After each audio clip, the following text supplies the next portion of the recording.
Whenever we're recording, Janice, I'll get us started. Yes, we are recording. Oh, fantastic. Well, good evening, everyone, and welcome to the March 17th, 2025 regular meeting of the Township of Montclair Planning Board. In accordance with the New Jersey Open Public Meetings Act, adequate notice of this meeting has been provided by posting a copy of the notice on the first floor of the municipal building and by sending a copy to the newspaper designated by the Township for notices. This meeting is being broadcast live on Channel 34 and is streaming live and will be available on demand on YouTube. This meeting is a quasi-judicial proceeding, meaning that the board has powers and procedures resembling a court of law, and we are obligated to objectively determine facts and draw conclusions from them in order to provide the basis of an official action. Any questions or comments must be limited to the issues of what the board may legally consider in reaching a decision, and the decorum appropriate to a judicial hearing must be maintained at all times. Fire exits are to my right, which is your left, and also in the back of the room where you entered. First up is roll call. Mayor Baskerville. Present.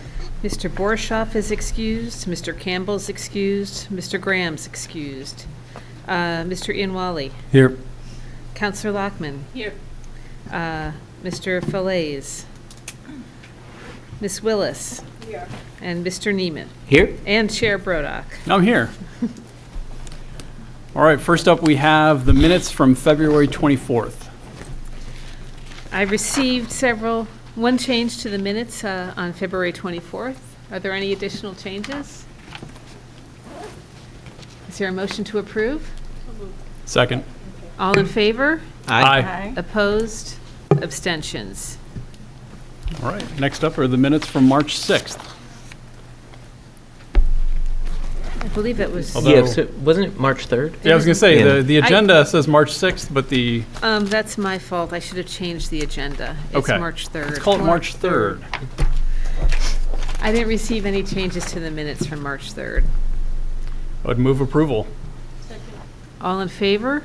Aye. Opposed? Abstentions? Abstain. All right. We've got a lot to cover tonight with our climate change-related hazard vulnerability assessment and housing element and fair share plan. And so just want to let folks know kind of how we see the evening going tonight. We've got a number of folks from the public here representing various groups and also just individual citizens of the township. We're not going to have public comment tonight, but we are going to provide opportunities for the public to comment. And so what I would ask everybody, if you do have questions or comments on the presentations you're going to see tonight, please email them to Janice Talley, J-Talley, T-A-L-L-E-Y, at montclairnjusa.org. I think I got that right. That's right. J-T-A-L-L-E-Y at montclairnjusa.org. And what Ms. Talley will do is she'll go through the questions. To the extent she can answer them with the planning department in her office, she'll do so. Otherwise, she'll forward those to the master plan subcommittee of this planning board to evaluate. So that'll be one opportunity that everybody in the public will have to provide comment and input on these plans. There's a number of other resources between the council. I know the council, I think, had some discussion of the housing element last week. No? Well, we went to the presentation. We heard a presentation, excuse Yeah, me. the We presentation didn't discuss was it as here. a Okay. council, yes. So the council may have some opportunities there, but also when we get to a point of raising these for our public hearing here at the planning board, that'll be another opportunity for the public to comment. Sound good? That sounds good. Okay, Chair with that, Brodock, yes. refresh my mind here. So with respect to this presentation, what is our role and what are we trying to do with this information that we received? Okay. I'm going to turn that, yeah, go ahead. I'll give a little introduction. The township received a grant, a planning assistance grant from the New Jersey DEP to do a resiliency plan. Part of that effort is updating our climate change-related hazard vulnerability assessment, which we adopted several years ago. So the purpose of tonight's presentation and discussion is to go over the proposed changes to the climate change-related hazard vulnerability assessment that you may recall is a required component of the land use plan pursuant to a relatively recent amendment to the municipal land use law. So And when was that adopted? I'm not sure if I was here on the When was it plan- adopted by the? When was planning- it reviewed by the planning board? I may not. 2023. 2023. We amended the land use plan to Okay. include this new section. Okay. Mhm. Okay, so now we're going to have a much more professional presentation because we have a members of DEP here, as well as a planner with Collier's Engineering. So we've got some engineering and planning support to expand that section of the land use plan. Okay, and it's not a public hearing tonight, it's really to bring the planning board members up to speed on that section, answer whatever, gather questions from the board, and then go back, make some final changes, and then we will schedule a public hearing. And is that also going to be reviewed by the master plan subcommittee before? Yes. Yes. And who's on that committee? Just refresh my mind, please. I think it might be myself as well as Miss Willis, who's raising her hand. Oh, okay. It's, Carol, Mike, and Keith. Carol, Mike, and Keith. Okay. Thank Okay? you. Yep. If you want to join. I'm sure you have a lot of time on your hands. I know, it's part of the joke. Yeah. And I think, so that's, similar to what we'll go through with the housing element and fair share plan too. It's an opportunity for the board to Yeah. hear the presentation, get up to speed, and That I get. ask any questions it has. Right. Just one more thing. So when I first came on the planning board about 9 years ago, I got a big binder of the master plan. Now, that has been changed, I'm sure, since 9 years ago. I'm wondering, can I get a new updated version of that? I know it's a lot of copying, but We can do that for you. If you would. We try not to do that to save some trees. I know, but Because if anybody. I love to plant trees, so this is. If any board member wants us to print copies and prepare a binder, we Yes. can do that. I would It's like up that. upon request. I would like that, please. Thank you. There's probably several elements that haven't changed. Like the Yeah, if- conservation element. Right. I mean, Janice, I'd be happy to go to your office with the binder that I have, and you can just fill in what's changed. Absolutely. Okay, yeah. Any other questions from the board? No? Okay. Janice? So I'd like to introduce, Nick, I don't want to, I don't know what your last name is? Dickerson, Nick Dickerson, from Collier's Engineering, and let me fix that.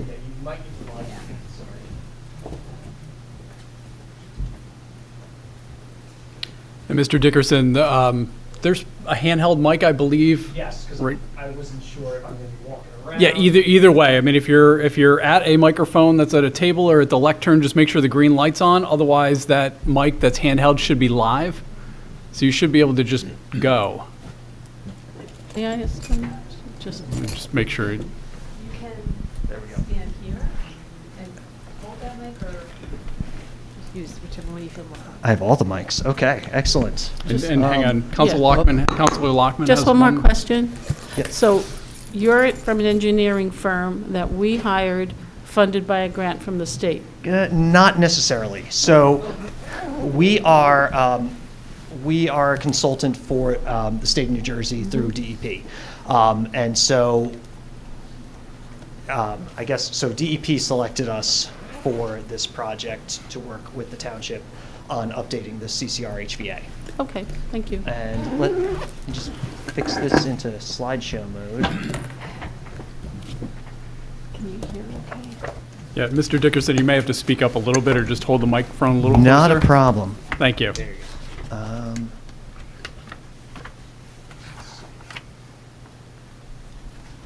There we go. Okay, so I'll give a little overview of the overall project that we are doing with the township, but then really focusing on the update to the climate change related hazard vulnerability assessment. Realize, okay, so by means of introduction, again, my name's Nick Dickerson. I'm a planner with Collier's Engineering and Design. Again, we are a consultant for DEP who has been assisting the state with various resiliency projects throughout the state. So let's see if I get this right. My little tutorial I got. You got it. No, it's the down button. Okay. So provide a little introduction, then go into an overview of the data collection that we've done and some of our findings. Like to focus on the recommendations that have been identified and then our next steps. And so again, Montclair is a participant in Resilient NJ's Municipal Assistance Program, which is sponsored by the NJDEP. And the state awarded funding for an update to the township's, instead of saying climate change related hazard vulnerability assessment several times tonight, I'm going to just shorten it to CCR HVA.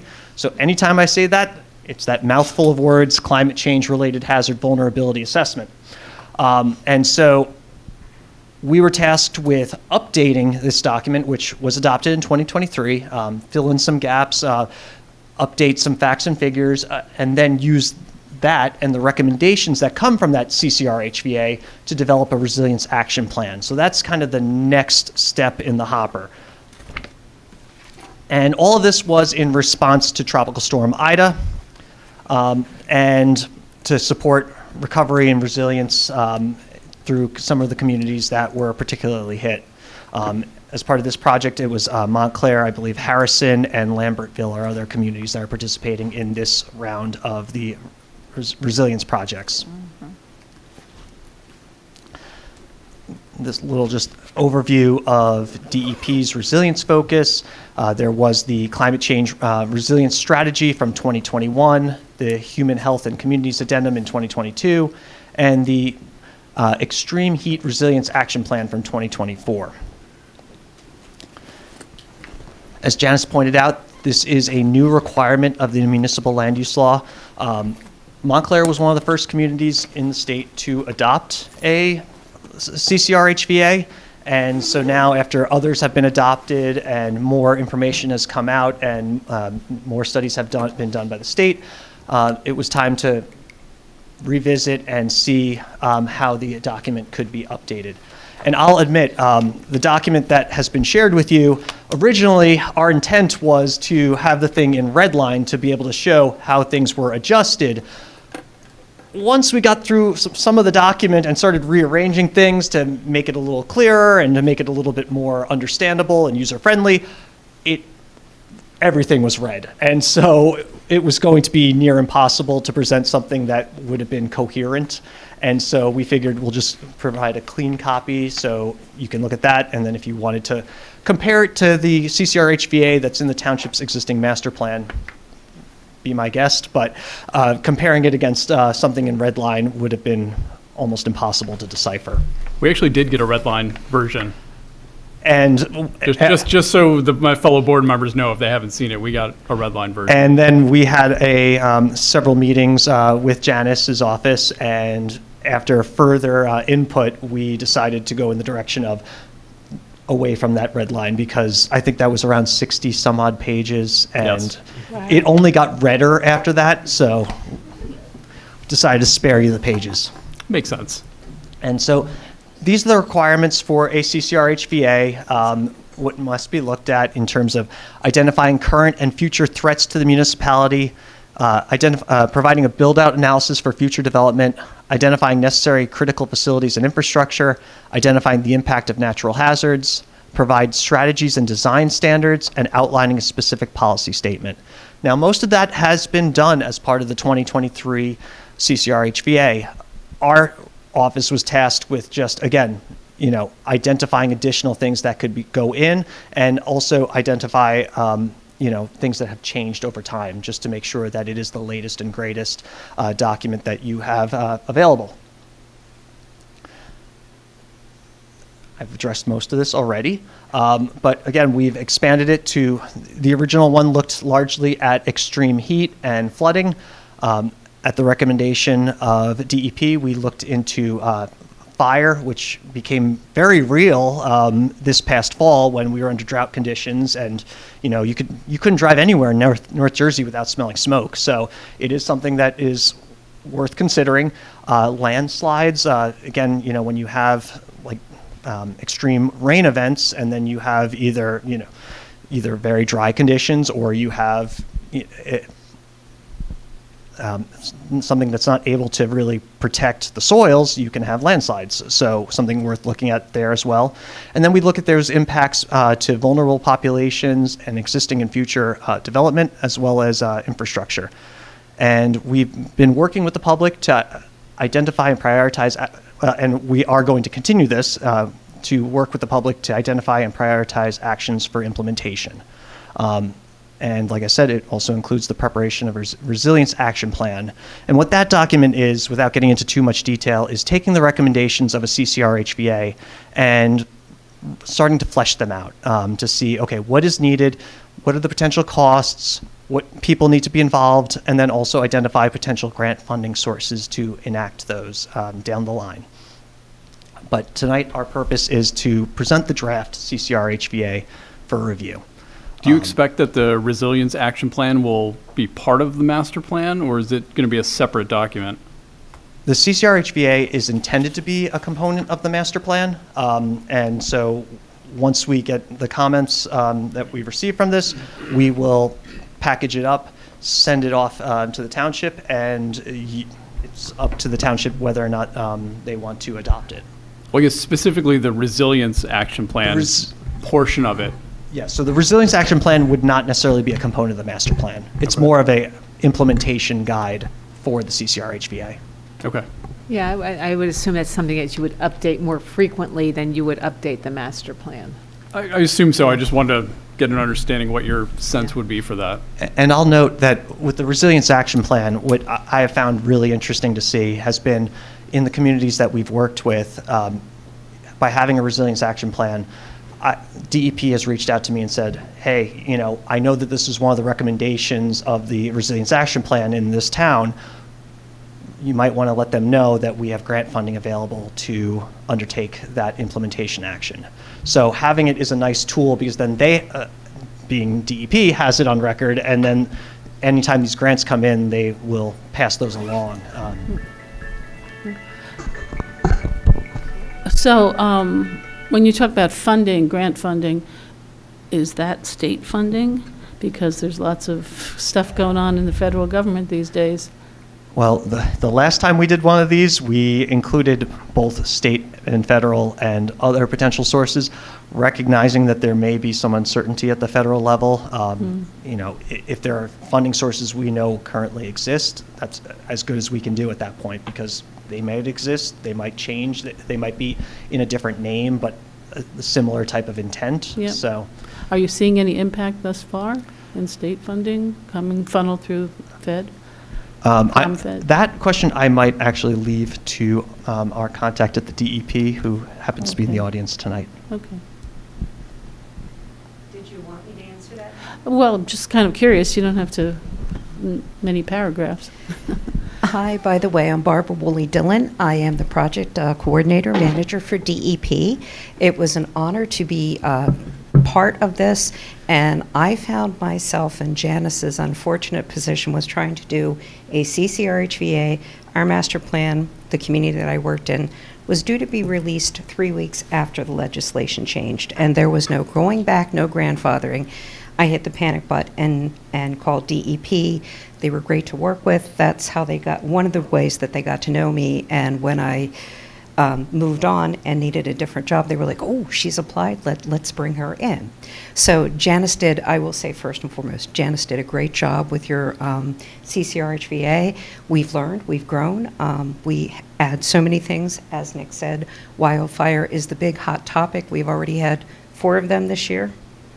Let's hope there aren't too many more, and the 5 inches of rain that we got down near us should help with the drought. So back to the DEP, the question about funding. One of the things the DEP has done in the interim is we have a digital grant funding directory for municipalities, counties, et cetera, that we currently keep updated that will help you look for any information that is out there for any program. Have we noticed an impact? I'm not going to lie and say no. We don't know what the full extent of that impact will be. We are now learning the new language that we have to use to make things fit into the box of what the new federal government is looking for. So learning that lingo, I substituted it in one of the projects that we were approved for, and everybody said, why did you do this? They changed it back, it got sent back, and they said, no, change it. She had it right the first time. So we're learning what is acceptable, what is amenable. As much as I hate to say it, I do watch Fox News because I need to understand what I'm dealing with. So for me, it's important to understand the buzzwords so that we are successful in every single grant application. We do not know the full extent of what will happen, but we do know that there will be changes coming, and we will do everything that we can to maximize every single grant opportunity. So it's an answer. It's not exactly the answer that you'd probably like to have. We're not seeing the full fallout for it yet. We know that there may be a position or two that had funding that might not be there, but we'll deal with it in another way. So that's our immediate impact that we're seeing. But we're here. We're putting our money where our mouth is. We do have a grant funding directory. We will do everything we can to help Montclair succeed. And one of the things this is envisioned to do with your Resilience Action Plan is if you have a capital improvements plan, it ties those actions into it. So it gives you more, stability and more credibility when you're looking for funding, because the things that will be contained in this are items that you have identified that are a priority for resilience, dealing with natural hazards, and it will make you a better grant candidate as a municipality, which I know is going to help Lisa. So that's the best that we can do, and our office is adapting, so we will make the best of it. Let's hope I didn't forget how to use this remote. All right, so of course, in working on this, we consulted a number of sources, reviewing the township's existing master plan, understanding the county's most recent hazard mitigation plan, the state's climate change resilience strategy, various modeling software from DEP, Montclair, looking at environmental justice areas and overburdened communities. When we kicked off this project with the township, we took a guided tour to see existing conditions, particularly as it relates to drainage and flooding.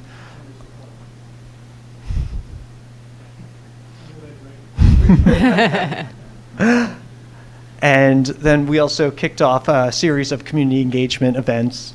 Like I said, the project kicked off with the township was in April of last year.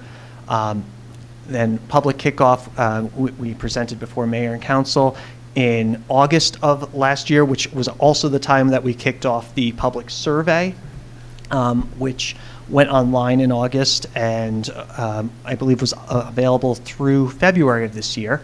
And so that took place. We also had 2 pop-up public engagement events, one at the Jazz Festival in September and then one at the Farmers Market in November, right as everyone was doing their Thanksgiving shopping.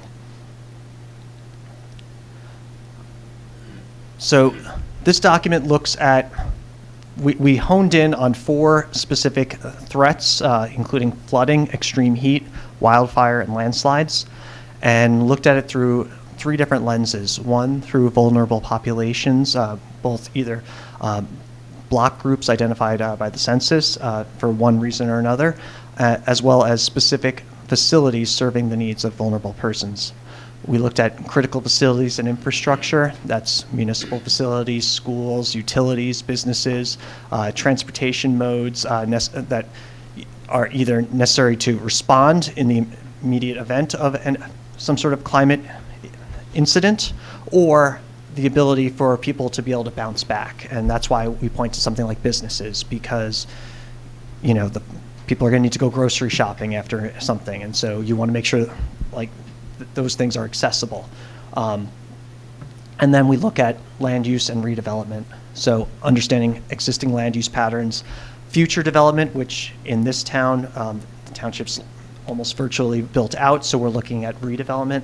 But then we're also looking at existing conditions and also community amenities. So in there, we also loop in certain things like the historic districts, parks, and recreation. And so trying to take what is a, I think, 68-page document when you include the maps and trying to reduce it to a series of slides. So trying to give that really 30,000-foot level analysis here.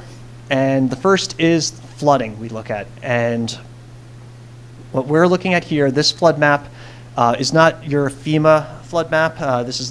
Instead, this is taking into account what you hear about as the inland flood map, the new requirement for DEP to look at the FEMA flood layer plus 3 feet to factor in potential extreme flood events when you get one of those ridiculously enormous rainstorms and what is projected over the next 75 years.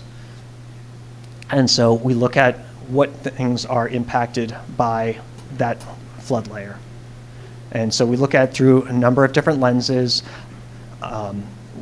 And so these are just some quick little snapshots, whether it's like the vulnerable populations, where you have the vulnerable block groups or the vulnerable sites, critical facilities and infrastructure, existing land use, as well as redevelopment areas. And as you can see from some of our little snippets, because we were trying to find just a little summary of each without diving too into the weeds here, you can see that about 2,000 parcels of the 11,000 in town are within this flood hazard layer. We've also noted that 24 critical sites are located within this area, and certain vulnerable populations as well are located there. We also look at extreme heat, and this is a temperature map from, I believe, 2016. It was taken in the summer of 2016, and just reading and it's statewide, where you can see various temperature readings for different land uses. And so some of this is pretty intuitive, like a lot of the park areas, particularly the natural ones, have those darker purples and magentas. And then as you get warmer, you see particularly like Bloomfield Avenue corridor, it starts to look a little bit more yellow, with the reddest area being that large surface parking lot at the Lackawanna Plaza. And then you do see another one here, which I believe it seems to be in the same area as one of the turf fields in one of the parks. And then largely a lot of the town is much cooler in temperature. But again, we evaluate that in relation to those different lenses to see, are vulnerable populations located in areas of higher heat? What about critical facilities and infrastructure? And then also seeing it in relation to land use, and particularly with redevelopment. So you can see, well, if these areas are being redeveloped, how can they be improved to mitigate against those heat impacts? We look at wildfire, and in a community such as Montclair, where it is a little bit different. You don't have large wooded areas, but you do have a few pockets. You can see, gotta remember my buttons here. There are several areas, like the wooded areas do have some degree of potential because they are just large wooded tracts, but nothing save for this one little red area over here is in the area of extreme fire risk. Most of it, this purple color is called urban. So you don't necessarily have the potential for wildfires in as much as maybe someone flicking a cigarette onto some mulch on a dry day type situation. Again, we look at it through those lenses. Landslides, not necessarily a large issue for most of the town. You can see it just largely follows the topography here. And so right along that western boundary, you do see some areas at risk of landslide potential. And then looking through those lenses again at some of the impacts to the various land use, vulnerable populations, and infrastructure. So from there, we go into the strategies and design standards. Now, this section was largely developed in 2023. We tried to fill in some blanks, but it was very well filled out. There were some things that needed to be updated. There were some goals that we're hoping to be updated, enacted by 2024. So we asked, well, what should this be? Was this adopted? Does this, need more time? But largely, this stayed largely intact. This is one area of this document I did not feel that we should just really provide a summary over. I wanted to go through these so that people can process these. And because we are looking for input, if there are things that we forgot, if there are things that have been adopted, that's what we want to know, so that when we present a more polished version of this document, those things can be reflected in there. And they're divided into 3 different categories. We got the township initiatives, ordinance recommendations, and policy document recommendations. So for the initiatives, you have, on this page, we have continue to promote higher density, compact, mixed-use development in areas with appropriate infrastructure to reduce automobile dependency and reduce carbon footprint. Conduct a sidewalk audit. Such an action will help to inventory the township's existing sidewalk network, identifying where gaps exist, where improvements are needed, and where areas are perceived to be unsafe. This will allow for targeted improvements which, when addressed, may encourage more people to walk. Conduct an in-depth analysis of the township's stormwater system by a qualified engineering firm to identify problem areas and create a prioritized capital improvement plan for stormwater by 2027. And update the township's stormwater map using GIS to reflect in-field conditions by 2027. As part of this analysis, existing conditions of inlets, pipes, streets, and outfalls should be evaluated to determine drainage capacity. And I'm not sure if anyone wants me to read through all of these, but okay. Certainly.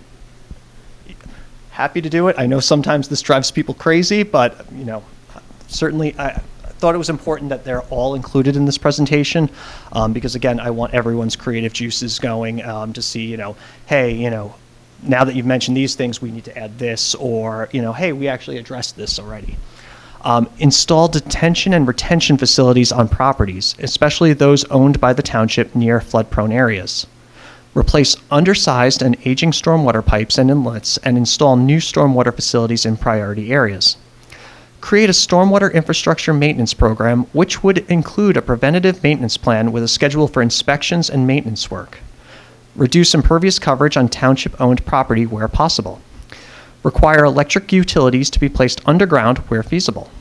Plant additional street trees along Bloomfield Avenue, particularly the south side, Valley Road south of Van Vleck Street and in Upper Montclair between Wildwood Avenue and Oakwood Avenue, Orange Road in the South End Business District, Lackawanna Plaza, and Grove Street near Lackawanna Plaza. Where street trees are not feasible in downtown areas, consider design standards that would encourage or require awnings along sidewalks. Increase net tree canopy coverage by 10% by 2040 through robust planting of new trees and active maintenance and protection of existing trees resources. Require electric vehicles for a municipal fleet, school buses, and intra-local shuttles to reduce carbon emissions. One thing I just want to point out that I wanted to note before with the heat map, what's interesting is when you look actually at the Bloomfield Avenue corridor, the reason that you don't see a lot of the downtown in like the red high heat is because most of the buildings downtown are white covered on the roofs, which allows for the heat to be reflected back as opposed to absorbed, which is something we noted here.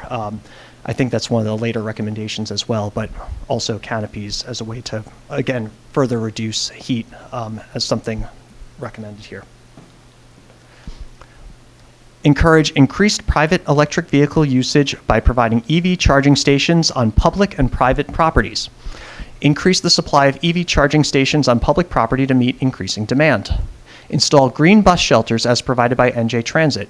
NJ Transit unveiled a bus shelter in Cherry Hill, New Jersey in 2021, which uses solar panels to recharge the shelter's lights and device charging ports. Such innovation should provide inspiration for Montclair. Provide parking on public and private properties with charging stations for electric bikes, scooters, and other smaller electric vehicles which have gained considerable popularity in recent years. Maintain public EV charging stations by checking websites such as PlugShare at least twice annually to check for unresolved reports of maintenance and functionality issues at local charging stations. Continue to pursue Sustainable Jersey Silver or higher certification every 3 years. Establish a conservation easement along the first mountain ridge line. Consider undergrounding power lines located on private properties to prevent power outages caused by downed trees or tree limbs. Alternatively, create a program for providing information for residents with power lines on their properties to more easily contact PSE&G to perform routine tree trimming near power lines. Continue to work with PSE&G to expand electrical base and substation enhancements. Identify above-ground electrical lines and explore opportunities to reduce risk of damage and enhance public safety. Dredge Edgemont Pond to increase its capacity to retain stormwater. Revise stormwater system maps in compliance with NJDEP MS4. Encourage the use of water-efficient fixtures and facilities in new development and promote efficiency retrofits in existing developments. Explore alternative sources of drinking water for emergency backup needs. Where existing artificial turf fields exist, explore improvements that help to mitigate surface temperatures. Launch an outreach campaign for New Jersey Office of Emergency Management's Register Ready program. Develop an extreme temperature event plan. Participate in the National Fire Protection Association's FireWise Communities program. Work with utility providers to ensure that infrastructure is less susceptible to hazards. And finally, identify potential sites for a demonstration project highlighting flood protection. Then we go into the ordinance recommendations. Reduce impervious coverage by establishing impervious coverage maximums for all zoning districts. Encourage energy-efficient buildings, siting, design, and operation through new zoning requirements for green buildings and infrastructure. Encourage the use of alternative energy sources. Adopt a wellhead protection ordinance. Adopt a local noise ordinance. Amend the checklist for development applications to include green infrastructure best management practices improvements. Update the township's steep slopes ordinance. Revise zoning code to encourage or require all multifamily and non-residential buildings utilize white roofs to help mitigate heat absorption. Prepare a green roof ordinance and consider potential development incentives. Adopt a native landscaping program. And then for policy document recommendations, prepare a master plan reexamination report that addresses the changes in the township. Update the community forestry management plan to include a tree inventory and evaluation with recommendations of trees most appropriate for warmer temperatures. Update redevelopment plans to require a reduction in impervious coverage. Update the conservation plan element to include a new natural resources inventory and an updated discussion on local flood-prone areas in the section on floodplains and flood hazard areas. And finally, update the historic preservation plan element to include a new subheading in Section 5 that covers climate change and its relationship to historic preservation. Finally, the last requirement of a CCR-HVA is a policy statement. Now, this was adopted as part of the 2023 CCR-HVA, and this statement listed here would be a revision to that statement just to include more of the hazards identified in this draft. And so here it states, the sections above describe how the climate change hazard vulnerability assessment can be used to guide capital improvements, direct ordinance changes, new master plan elements, and influence policy. Environmental and social vulnerabilities are exacerbated by the impact of climate change, and protecting the infrastructure, natural resources, and people of Montclair is of prime importance. An ongoing inventory of areas within the township that are vulnerable to hazards, including the interactive stormwater map, I'm not going to read that address, prepared as part of the climate change related hazard vulnerability assessment, will be useful tools in directing efforts toward the most at-risk areas. Such maps and lists should be continually updated to help inform future development considerations as they relate to flood-prone areas and floodplains, stormwater infrastructure, fire risk, and proximity to vulnerable populations in the township. With such comprehensive data at hand, even the best of intentions will need to be accompanied by financial support, whether through a stormwater utility, grant funding, capital budgeting, or otherwise. So, next steps for this process. Can I just ask? Yeah. Do you do any costing out of what these recommendations would cost? When we get to the resilience action plan, we will provide estimates saying, like, this is going to be a, similar, like when you see like a restaurant menu and it's a $1 sign menu, a $2 sign menu, up to like a $4 sign menu. we try to identify, okay, well, these things are going to be the lower hanging fruit that can easily be done, and then these are the things you might need to budget for. And are you aware that we have a stormwater management plan that was just given to, the presentation was just given to us by another engineering firm? I was aware that there was a stormwater management plan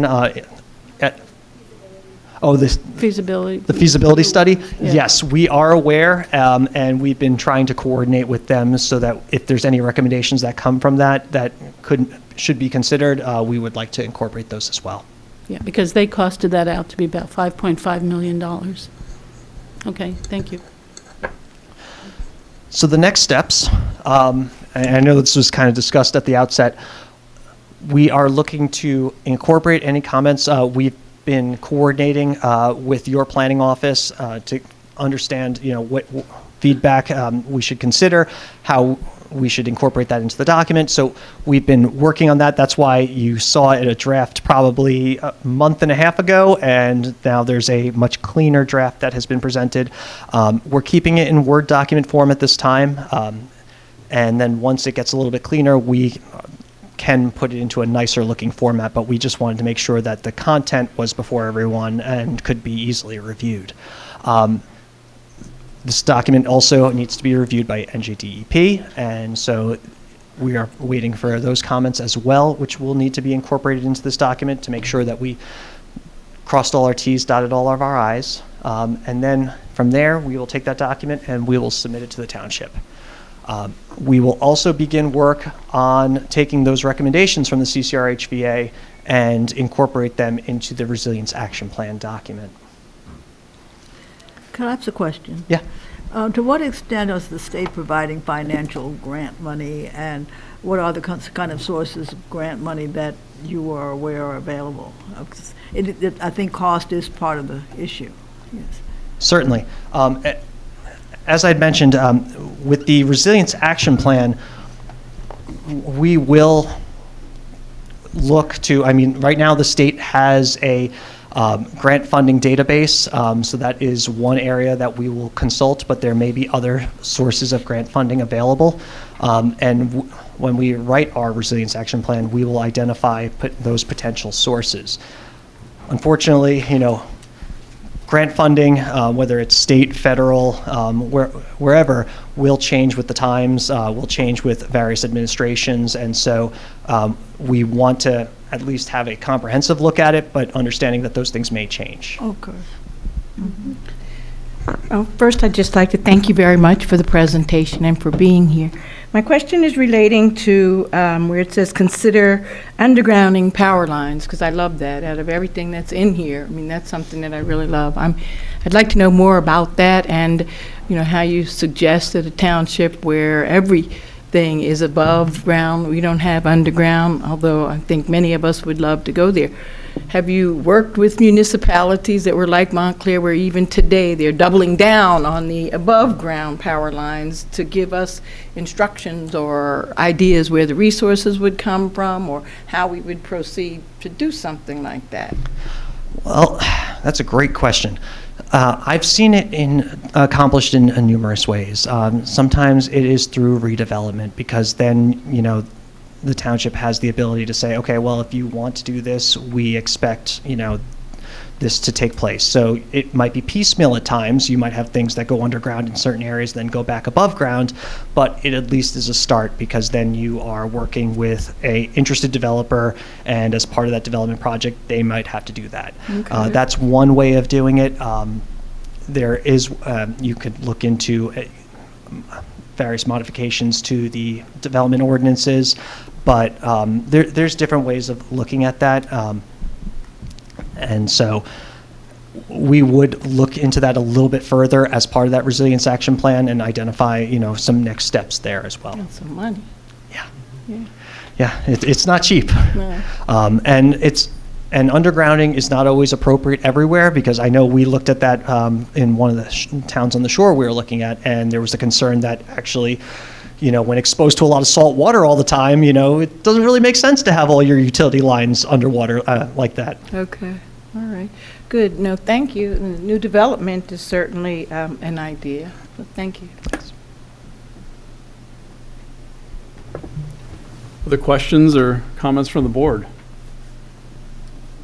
May I? So I'm still Counselor. not quite clear, what exactly of what you've presented does the town have to do? Well, Well, I'm just, this is kind of you said it's required under MLUL. Yes. What is required under MLUL? Just a, the climate change-related hazard vulnerability assessment is a required component assessment is. of the master plan. That is correct. And so we get an assessment, then what happens? So it can be incorporated into your master plan. So this document, a older version of this exists currently Yeah, I get that. in the right. master plan. If this document is acceptable and it is, when we're done with it, we are going to provide it to the township. If the board is interested in incorporating it into their master plan, they are free to do so. I guess what I'm saying is, what are we mandated by the state to have and to do? Because therefore, we need to know, what are we mandated to do? It seems to be an unfunded mandate, because it's definitely, the funds aren't necessarily coming from the state. So this is something that taxpayers out of their pocket will have to do. So I really want to know, what is it that the Oh, no, this is taxpayers- just a component of the master plan. So we don't have to do it? We're preparing it for the township. We just, okay. If you want to adopt it as a component of the master plan, great, but it will be already prepared. Okay, so Like, the we're- MLUL just says we have to have something like this in the master plan? That is It correct. doesn't say that we have to do it? We don't have to implement the recommendation, Yeah. no. Okay, thank you. But we can use it But- as we look at development projects and things that come And pick- before all and the pick land and use choose boards. which Yeah, we do that priorities to anyway. do. We do And that. by having those lists in a master plan, it helps to tee up potential grant funding sources. So Yeah. you are not having to, pay out of pocket for some of those things. Thank you. Yeah. Well, Nick, along those lines, just a question. Yeah. Isn't this something that should be incorporated into our, our emergency management plans? A lot of this stuff would be stuff that you would probably use when Essex County decides to update its emergency management plan. A lot of this, again, will probably, some of these recommendations may go into that as well. Because it involves identifying your critical facilities and your vulnerable populations. So I assume, in addition to amending whatever ordinances that the township has, it's something that we would work with the county. When every 5 years, I think the county redoes its emergency management plan. Correct. They would pull from this where these critical facilities are and these vulnerable populations are, and incorporate that into their emergency planning. And again, then that hopefully then taps another potential funding source as well. Mr. Ian Wally? You're here, Yeah. and you're both here. Janet. Is your mic on? We, a few volunteers walked, this is on drainage through town.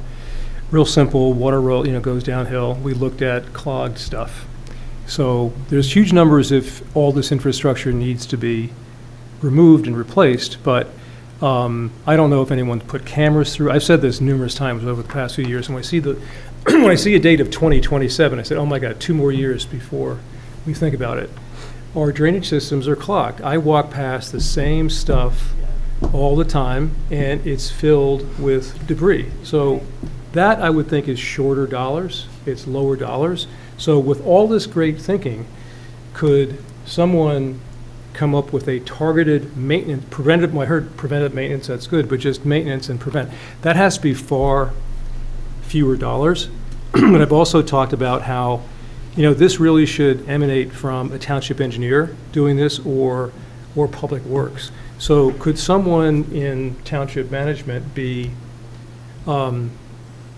assigned the job of figuring this out? Because we have so many committees, we have so many discussions, lots of papers being written and so forth, but I feel like there's not any boots on the ground in terms of saying, hey, we noticed that there's, 5 drainage basins that were not, we've cleared these out and we've cambered these. You walk past any of our streams, near Egan's, you see it, all these, each time there's a storm, they fill up with more and more debris and stuff. So been saying it for a long time. I'm probably guilty for not saying it more or whatever, but if there's a way to just assign someone, and historically it would be a township engineer who would do it. We have a consulting engineer, and it's very different.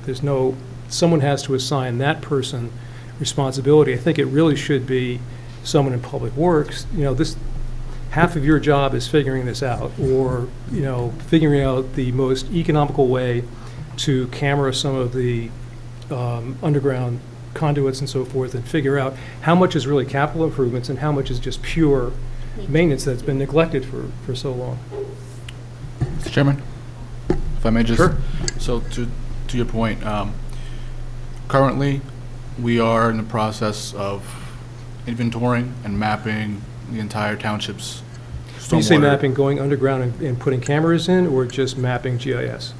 Surface and subsurface within the structure. We don't have the ability to run cameras through at this point. However, we are identifying, as part of that inventory, we are identifying catch basins or manholes that are either, as you mentioned, clogged or may need repairs, and then we will be providing essentially a report to Public Works so they know where to target their efforts as far as ongoing maintenance is concerned. Because currently, unfortunately, it's more of a reaction. Who does that report go to? That would go to the director of DCS. Austin, yeah, Austin. Yes, that director of DCS, part of his team is the streets division, Okay. which operates, and maintains all township-owned roads. How about Unfortunately, the streams where it's a little bit more difficult? the streams are more difficult. A lot of the streams are located within private property, Yeah. so the township doesn't have the right or the authority really to even go into private property to perform that maintenance. Well, I would That's part debate of- that. Well, a lot of them are. Yeah, let's Well, debate I that. think we heard because- several meetings ago, and this may be going back a couple of years, that it's actually the private property's responsibility to keep those stormwater Yeah, it's just again, conveyances yeah. clean and free of debris. And we talked, I think, at one point about doing an educational campaign Oh, we for did. property owners. We did, okay. Yeah, we did. We talked about it, or we did do an No, we educational? talked about it, Yeah. Keith, and then there was change, and now we have a new Director of Public Works, Austin, and I've mentioned it to him and said, we need to bring out, and it's been a little bit of a challenge, so I think this is a great opportunity, and Roberto, I'm glad you're here, because from where we were a couple of years ago is education is key. You can't address these issues just by street cleaning. The people have to go out, they have to empty out their culverts and their drain pipes after a storm. It's not necessarily the township's responsibility to do that, but we need to remind people to do it on their own. I think one change that we made here at the board, and I think one of the issues, Tony, that we found is we don't know what's blocking culverts. When it goes underground and all that debris gets we don't really know what it is, what's going on there. So when applications come before us, we at least can ask applicants to do an evaluation of the condition of their culverts to find out if there's anything blocking it. So, Well, And as far as there's street drainage. I mean, we're talking about the stormwater system? I'm talking about the stormwater system. The pipe stormwater system. The- Well, that's the- clearly, that's in the public right of way. That's clearly the township's responsibility. right. So when you walk by a storm drain that's been filled with sand for 3 years, it's not too hard. You get, send a couple guys out there, they should be able to find this stuff. You see it all over the place. So I think that's a really low bar. With respect to what happens, if the water is going in, is it impaired as it goes down line? That's where the engineer would have to say, well, we need to send a probe down. Let's figure that out. It's a relatively easy camera. Yeah, so the township currently doesn't, unfortunately. We don't have, and when I say the township, I'm talking about DCS. They don't have a camera truck on Well, but staff okay. and readily available. But We have a vac then how truck. How else, if we just wrote a 60-page thing, half of it is on flooding, yet we can't have a conversation about, well, this is what I hear. No one can do this because we don't have this. But then how is anything ever going to get done? I'm just wondering. Good That's my point. Excellent Like, point. What are we gonna, how do we do this? So when we need to perform that service, we generally get quotes from outside contractors to do the scoping. And then at that point, we would review it and determine, do repairs need to be made? Is it just a simple cleaning? Or are there no issues at that specific location? Is grant money available for something like that? Pretty basic. Let's survey our stormwater. Is grant money available for that? I don't know off the top of my head, Okay. but Yeah. again, by putting this, like these types of recommendations, and that's why, if any of these things that come in, this is great feedback, because if we can identify it in this document, there may not be grant funding on it today, but who knows, tomorrow we're going to find out that there's There'll be even less. Yeah. we could be hopeful here, that there may be some grant funding source that opens up at some point that says, oh, now that this will be, like there's potential funding for this. Generally, there's some questions in various grant applications about, is this in your master plan? Have you thought about this, as opposed to we're just applying for a grant for the heck of it? No, we had this whole process that involved all this public participation, and we adopted this document, and these are the recommendations from it, and this will help to address those recommendations from that document. So, again, there may not be grant funding today, but there will be one time, so. And as far as what the township is doing now, I know I've spoken recently with Austin, the director at Department of Community Services, and I know they were working out some kind of lease agreement so that they have access to a Vector truck and camera truck as they need it and can perform those services. I think there may have been some entanglements just with the finance department and legal side of it. So I don't know where that stands at the moment. That was kind of a immediate kind of workaround fix because the equipment isn't cheap. We had a Vector truck for about 25 or 30 years, I believe it was in operation, and it's just gone beyond its useful life. I believe that essentially the chassis rotted out What's a underneath it. Vector truck? It's the truck that's used to essentially, it's a hose that gets sent down and sucks out any debris that's in the It's a catch vacuum basins. truck, okay. Yeah. It's a really big vacuum. Yeah, and it gets sent to a tank and then disposed of Okay. off-site. So we had a piece of that. Is that something like the county would have? Someone around here must have We one of used- those that we could share, or we have a We regional talked about use. it at the last department head meeting to try and Yeah, it's something we're working on because they're not cheap, but maybe share with another Share, municipality. exactly, yeah. Right. And Mr. Ianwale, I agree with your concerns, and I think that the bottom line is it's just a matter of the priorities for the township, and it's not left up to the engineer, and as much as I respect, what's going on in DCS, it's not left up to them either. And so when it becomes a priority and the council talks about it, and we have a manager in here whose priority is dealing with stormwaters and other things, these types of things, then I believe you will see some changes, and it will move beyond the paper, because a lot of things that we do in Montclair are not cheap, and those things that we prioritize, that we come to a consensus and we say this is our priorities, these things are important, they will get done. And wherever that machine is that we need, we will find that machine. So I appreciate you raising the fact that it's on paper, it's been on paper, and it doesn't seem to be going anywhere. I'm very hopeful over here, because I really believe that pretty soon that we may see some things that are moving more aggressively in terms of what we're talking about here, in terms of, the whole stormwater management type of thing. So I'm very excited about the possibilities. The manager that's coming on actually is nationally renowned in that area. And so I'm sure we'll get different informations, priorities, and energize the entire township to work towards these things. That's good. This is really good. I'm not complaining, I'm just talking, right? So if it happens, that's great. The other thing that really puzzles me is that the second river runs through town. That's a lot of that blue area that comes through town. The purpose of that, it is in people's backyards, but the purpose of it, it drains into Edgemont, and then from Edgemont, it continues down, joins Tony's Brook and so forth. But I consider that to be public infrastructure.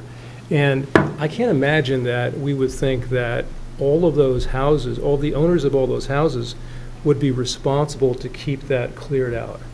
So legally, don't you think that the township has some legal ability to maintain its infrastructure, regardless that it's maybe not perfectly easemented like a utility easement would be and so forth, but it seems like that is it's more than anything else in practicality, it's a public waterway, and that the township should have a right to be able to enter that property with the ownership's Right, like sidewalks. approval, We tell to do it. people But to I fix think their that if sidewalks. we say, well, that's the property owner's responsibility, that's an awfully large extent.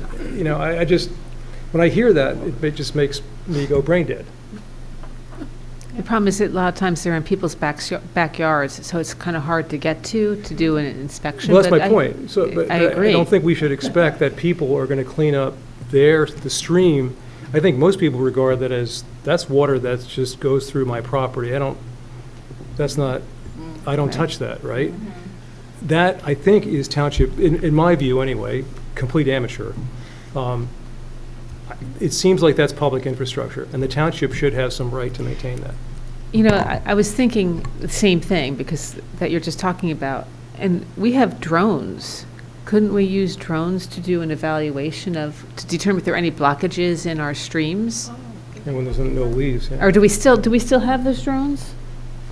I don't, Well, we have drones as part of our, service. the township used to have a drone. I'm not sure about that. Oh, we Where did. that stands, I'm The just saying. the I'm just fire saying. department, I know, Yeah, and the I'm planning not sure if they department still have. were trained in using those drones, so I know. There you go, Jim. All right, see? What's that? Did I say something wrong? I guess it's the question will remain, the legal aspect of flying drones over private property. I don't know, how that would have to be worked out. That's why I threw But- that out. I don't but- know about the legalities Yeah, no, of but it's a good that. idea. I just don't know. Well, I think it's something that should be researched. I don't know if it's part of this effort or as a separate effort, but I mean, since we've been talking about it for a couple of years, we should find a way to resolve it and put it into action. Because I appreciate what everyone's saying up here. I agree. It seems like a lot of this comes down to funding and responsibility, and I don't know how to, I don't think we're going to be the ones that figure that out. But I think it's for the council and the manager and the township itself, employees, to find a way to do it. Yeah. And, all due respect, we really appreciate it. I mean, it's a terrific study and so forth, but from our standpoint, when we heard it, this is very grandiose. And we're looking to take one little, we're just trying to take a little step. And, we see this and say, oh my gosh, how could we ever do all this if we can't do this little thing first? Right. I think that comes to the priorities at the end, right? And hopefully we'll have a priority chart. What's easiest to accomplish with the greatest impact should be at the top of the list. But I think, the good news is that we are making progress, incrementally. Like I said, we are mapping out the storm sewers and getting an idea of what do we actually have, what are we dealing with. Once we have that information, we can then, as one of the recommendations for action is to perform studies and identify the issues and potential solutions. And with that, we'll have a better idea of costs as well. So we are working towards there, and it's just a matter of time. And with the new manager coming in, I'm sure it's going to be a focal point that we're looking forward to working with him as well. Yeah, related to that, I mean, one thing that I'm interested in specifically is, this one recommendation or initiative of installing detention and retention facilities on properties. Are there ways that we can have folks, when they're coming before this board, to do more of that? Longer detention periods, more retention on the property? Are there things that we can put into our ordinances, whether it's, or just even just having these statements in the master plan that'll help us to try and, put that onto, more the developer folks rather than the private homeowners, but when developers are here before us doing large subdivisions, for instance. Yeah. You know, these are the kind of things that I think that's an appropriate burden to shift onto them. Yeah. I'd like to support that as well, because I was thinking particularly about the fact that we're considering whether or not we're going to start to go up the mountain. You know, we said that the northern border of the western border, excuse me. Right. The western border is where we have the mountain, the Eagle Rock, and we were discussing if you're going to start to build on that, mudslides, the brush, that fire hazard. You see what happens out west in California. What kind of building materials would we require?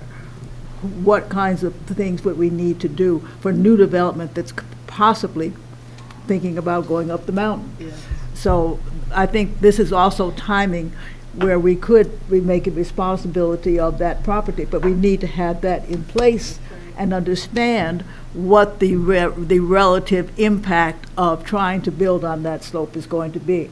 I was thinking about the fact that Arizona, which was part of my life, a long part, you are not allowed to build any house out of wood. And in California, which is across they had all of these houses that went up in flames. And so I'm saying that what kind of materials will they use? What will we do about the requirements for what the hand has to be done if you're going to build houses on these mountain slopes? So I think that's as much a timing issue as anything, because it seems to be now in at least the developers are thinking about it. Right. And we would need to know what they're required to do if we're allowed to have it there. So I think it's very timely for us to be doing this right now. I think a very good point, and I think one of the concerns is our steep slope ordinance really doesn't have a lot of teeth to it in terms of reducing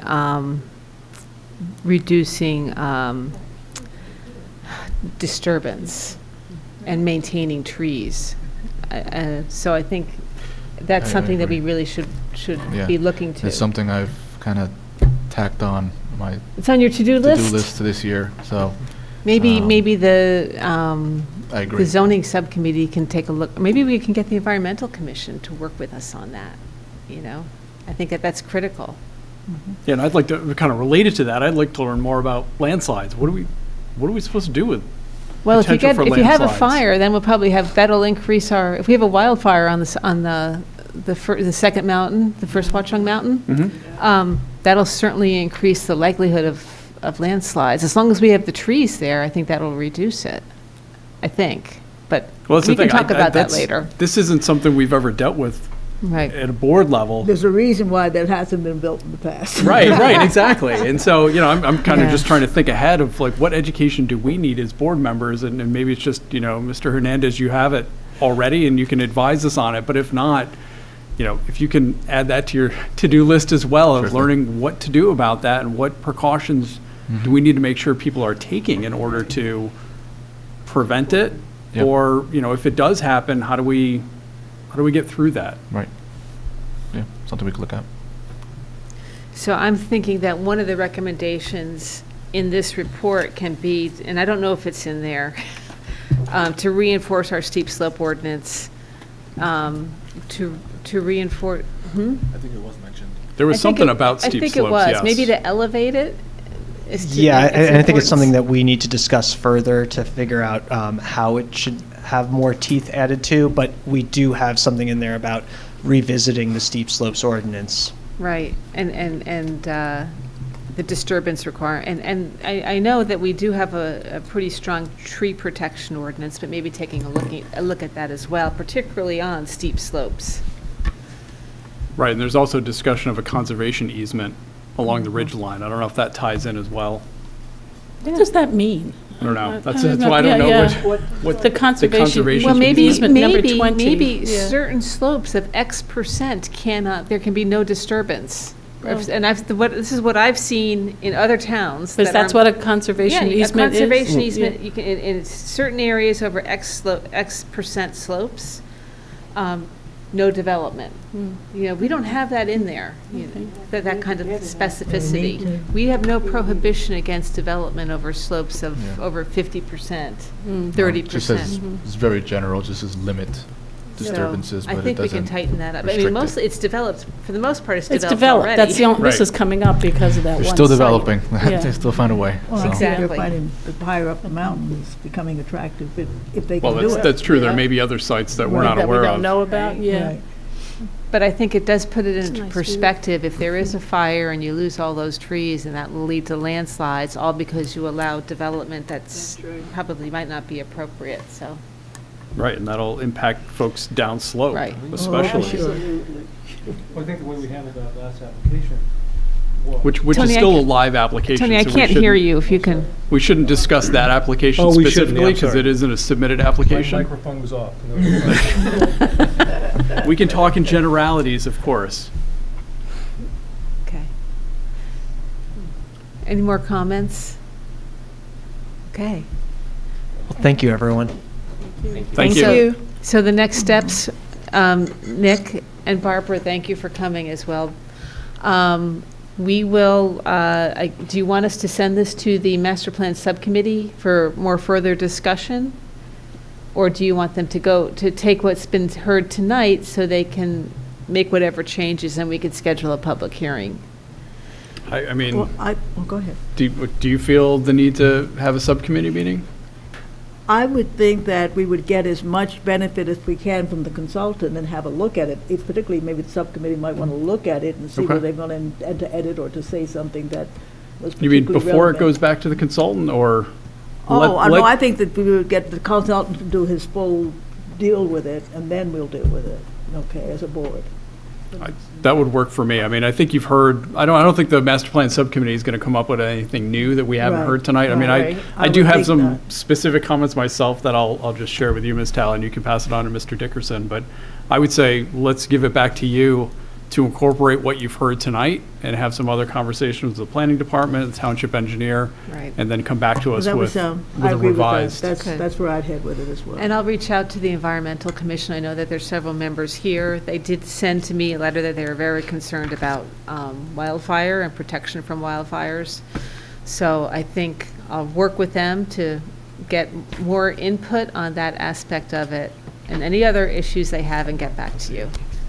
And you, and Ms. Talley, you may get other Yeah. emails and comments and questions from the public that aren't here tonight or that are here tonight. So Right. we'll, she'll be the point of contact for that and work. And if you Great. think, Ms. Talley, that there's something that the master plan subcommittee should review or weigh in on before it goes back to Mr. Dickerson, that's Okay. fine. Just let us know. Mr. Neiman had a question or comment. Yeah, I wanted to get this in, I just thought about it. But I know part of what the plan talks about is increasing the availability of basically non-car transportation and electric vehicle transportation.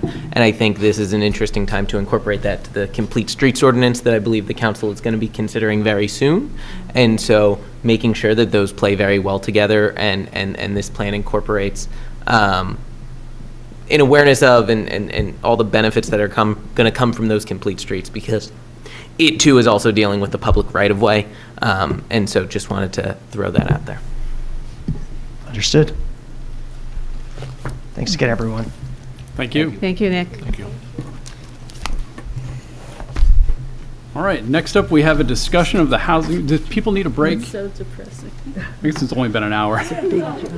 Next up, we have discussion of the housing element and fair share plan. Responsibilities. We used to pass it on to the council.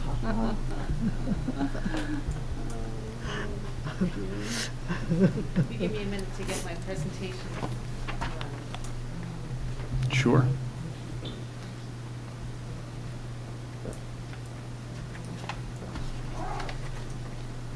Well, why don't we take a 5-minute break then? Yeah.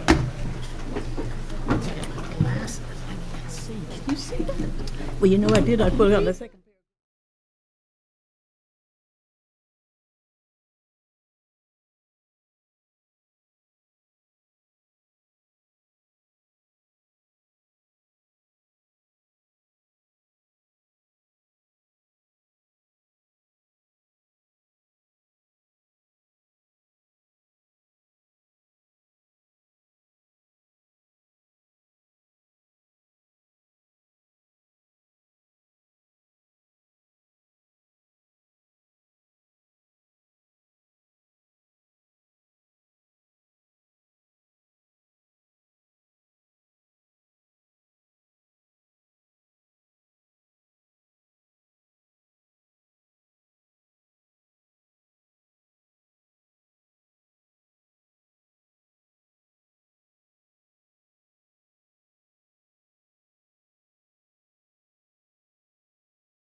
Turn the lights down a little bit. It should be right over there. Okay, we're back. Sorry, we're back on now.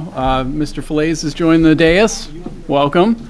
And It's more lights. we now have a There's another- discussion of the housing element and fair share plan. Can you see it? That's good. That's fine.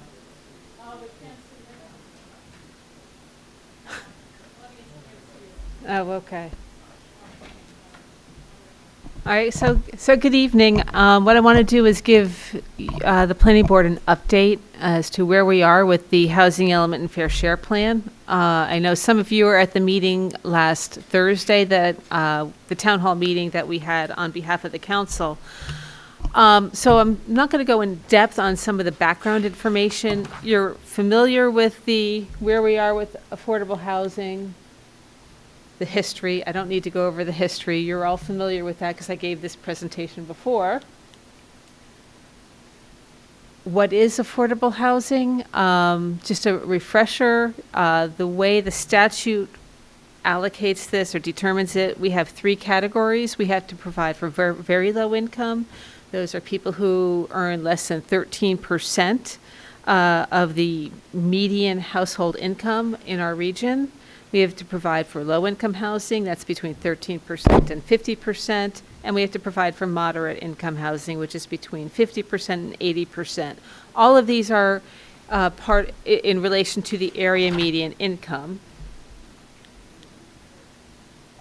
which is shown in this slide here. And what I wanted to show here is basically people who qualify for affordable housing.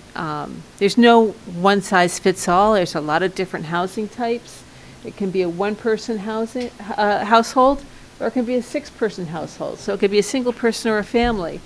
But what these incomes show is what the incomes are to qualify for the different types of affordable housing categories based on your household size. It would range from $27,000 for a one-person, very low-income household, up to $120,000, which would be a moderate income for a 6-person household, and everything in between. So when we talk about affordable housing, those are the income levels that we are talking about. So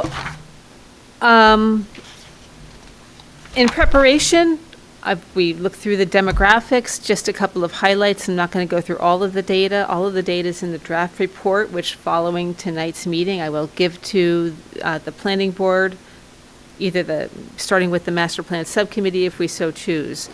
But just the highlights of what's going on in Montclair. Our racial composition is changing. We talked about this before. The Black African American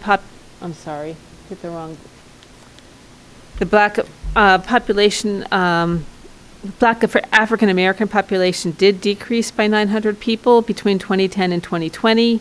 That's a 9% decline. However, we did see an increase in the blended Black and other races population, which gained 569 people. So it hasn't been a huge decline. It's just that the composition has changed. We've seen a significant increase in the Hispanic and Latino population, which increased by 1,600 people between 2010 and 2020. And we saw significant growth as well in the Asian population.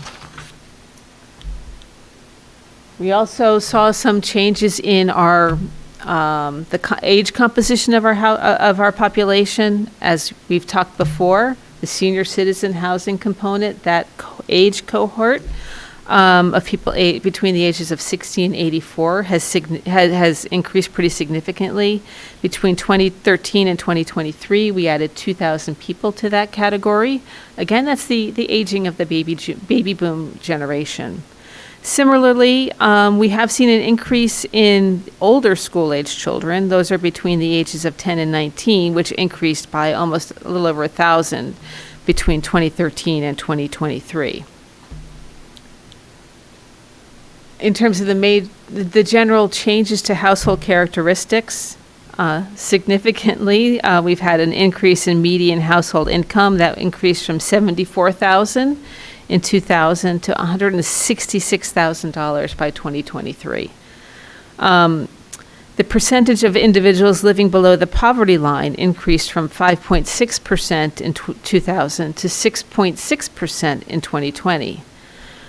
Now, I just want to, I got a question following my meeting on Thursday about household sizes, and household sizes have been increasing. What I did was I put the overall household size in 2000 was 2.5. I hit the wrong thing again. In 2.5, that's the overall household size. The census actually has household size for owner-occupied households and renter-occupied households. So the average household size for owner-occupied households between 2000 and 2023 increased from 2.97 to 3.09. So we're seeing a slight increase in the household size for owner-occupied. Conversely, the household size for renter-occupied households decreased from 1.93 in 2000 to 1.89 in 2023. That's a slight decrease, but it is showing a downward trend for the renter-occupied households. Janice, just a question, when you talk about household, could that be people renting a house together that are unrelated? Or are you It could talking be, about- it's persons So it per could be- household. It could be college kids who are renting a house, that's a household. Yep. It's If not it's- families, it's not civil relationships or whatever you call them. It's a household It's unit. If who's you're living in as this one house. Yeah, household yeah, unit. Yeah, Okay. okay. Do we know how the apartment mix has changed in that period of time? So like, has the share of one-bedroom and studio apartments gone up significantly as opposed to a pre-existing stock that was more 2- and 3-bedroom? I don't have that information. Okay. If that's something we could look into, because it'd be interesting to see if it was a rise in the number of smaller units, meaning smaller households, Yeah. as opposed to Yeah. a 2-bedroom unit in a multifamily house. But that, Janice, just thinking about the development that we've had, most of it is micro units, studios, 1-bedrooms. It's not 2- and 3-bedroom units. Well, that we they're have, building. some of them are, it depends, Yeah. because some of the smaller projects have really large units. The smaller projects, but Yeah, the ones that add a the lot. large redevelopment projects Yeah. are mostly 1- and 2-bedrooms. The smaller, yeah, they are. The smaller projects. I would say they're studios and ones, no? No, they have 2-bedrooms, because there's a strong A demand couple for of 2-bedrooms. Yeah. But not, there's very few 3-bedrooms. No. Very But few the, too, I the think. the smaller projects, kind of like we saw with Mr. Tylek, Yeah, they tend to be 2 they bedrooms. they tend to be really large units. So if you have a 4-unit project, those units can tend to be pretty large. So I guess my answer to your question is, it depends, Jacob. And Zinab and I will look into getting this additional data. And I thank you, Zinab, for coming here to tonight's meeting to help me keep track of all of the requests that I anticipate coming from the board members. Thank you. I'm Okay. curious as to why the number of people living in rental apartments is down when we've built so many rental apartments. It could be because the new apartments are smaller than the old apartments. We've had a lot of new apartments, and generally when people, they're relatively small households that are moving into the new apartments because they're more expensive. So maybe they have roommates, but what our analysis has indicated is they don't have very many school children. So you're not saying there's more, you're saying it's the number of people, but not the larger number of apartments is correct. I'm saying that, are you talking about the decrease in household size for renter-occupied apartments? Maybe I misunderstood you. The actual number of rental apartments has increased, but the number of people living in them is not. It's probably down slightly because the average Apartment is person per small. household Right. has declined Okay, slightly. I get it now. Okay? Thank you. Thank you. I have one other Yeah. request to add. Is the median household income, is that inflation adjusted already? No. It's what was reported in 2000, which was $74,000 in 2000. We did not adjust it for 2023 dollars. Okay. It's, Can we do that just to see? I mean, I suspect we do have an increase in median household income with inflation-adjusted Right. dollars, but just curious if we can do that analysis and confirm my suspicion. Yeah, we can do And- that. And Janice, if I may, since you're going to be collecting some data, if you can, in the new development that we've had over the past, say, 10 years, the bigger projects, I would like to know what is the composition of the units in those projects. I have that Yeah, information I'm sure you do. Yeah, thank for the you. larger projects, not Yeah, all the yeah, small yeah, ones. And I just have another question on the data. We're talking about the unsheltered population in Montclair increasing. I would like to know, what that's based on, because we have looked at a lot, and people keep saying, the numbers are rising, and the numbers that I've heard are based on number of people that are looking for the services that we provide, and we know that they're coming from all over Essex County, New York City Right. by train and other things. And the reason I'm concerned is that number will continue to rise as long as we continue to do a great job providing food and shelter for unhoused people. So what numbers are we really looking at here in terms of the unsheltered? Well, the unsheltered number is the number that was reported by the Coalition for the Unhoused over the past couple of years. They did a report and did a study, and they actually did a count on the number of unhoused people at a certain point in time. So it's not based on services, it was an actual count. But that was, I think, 2 or 3 years ago. So I don't know if that count has gone up since then. Right, but what did they do? They checked and they said, was your last address Montclair? And then the people said yes, because people from Bloomfield come here, people from Glen Ridge come here, people from Newark, East Orange, and New York.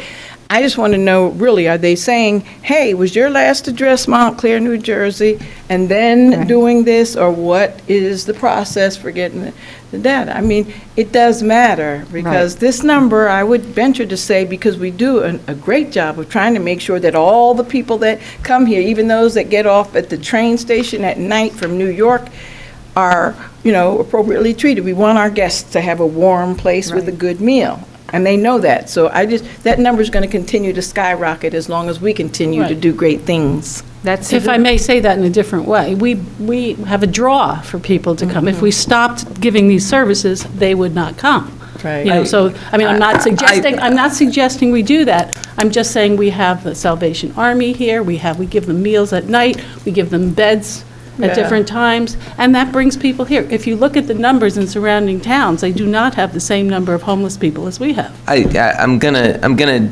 disagree and say that I would argue in most cases, individuals who are unhoused remain unhoused in the community that they call home, because while there may not be a house for them there is often infrastructure, whether that be social or physical, that is able to keep them that they are comfortable with, right? And so that's- while there very well may be people who come from away to use some services that I'm very grateful our community has provided, and the organizations doing that work are remarkable, I think there is a much more significant component of that unhoused population that is from within our own community. But that's what Dr. right? Baskerville But is let me trying to just know, get and to. I want to respond to that as somebody who Yeah. is actually at the train station, who actually talks to the unhoused residents, who knows our unhoused guests by first name oftentimes, and who knows where their hometown was before they realized that we were going to be very kind and gracious to them. So I'm not guessing this. I go to the location. I go to the mesh facility. I go to St. Mark's when the temperature is below a certain degree and we're welcoming and we don't have enough, and they will tell me where they're from. So I know that.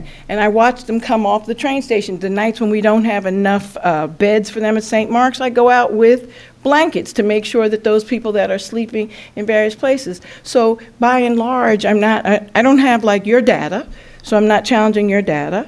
By and large, you may be correct. I'm just speaking about what I know at this particular moment, which is about our Montclair guests and the fact that many of them aren't. Beside which, Essex County, they're having an overflow of individuals, And Montclair seems to be safer for many of the guests that come here. And they will tell us things like, we don't have to worry about people stealing our bags while we're sleeping. We don't have to worry about some other issues. So, surely with your data, I'm sure you're right, but I'm just talking about my firsthand experiences have been what I'm sharing here tonight. Of course. And I just want to say that we haven't seen data. Like Yeah. Dr. Bassel Well- was saying you have data, but we have not seen this data. Well, he must have some. My You know, he's understanding telling is us these- we're An wrong, but he's understanding. telling us we're wrong, so he has some data. I just haven't seen it.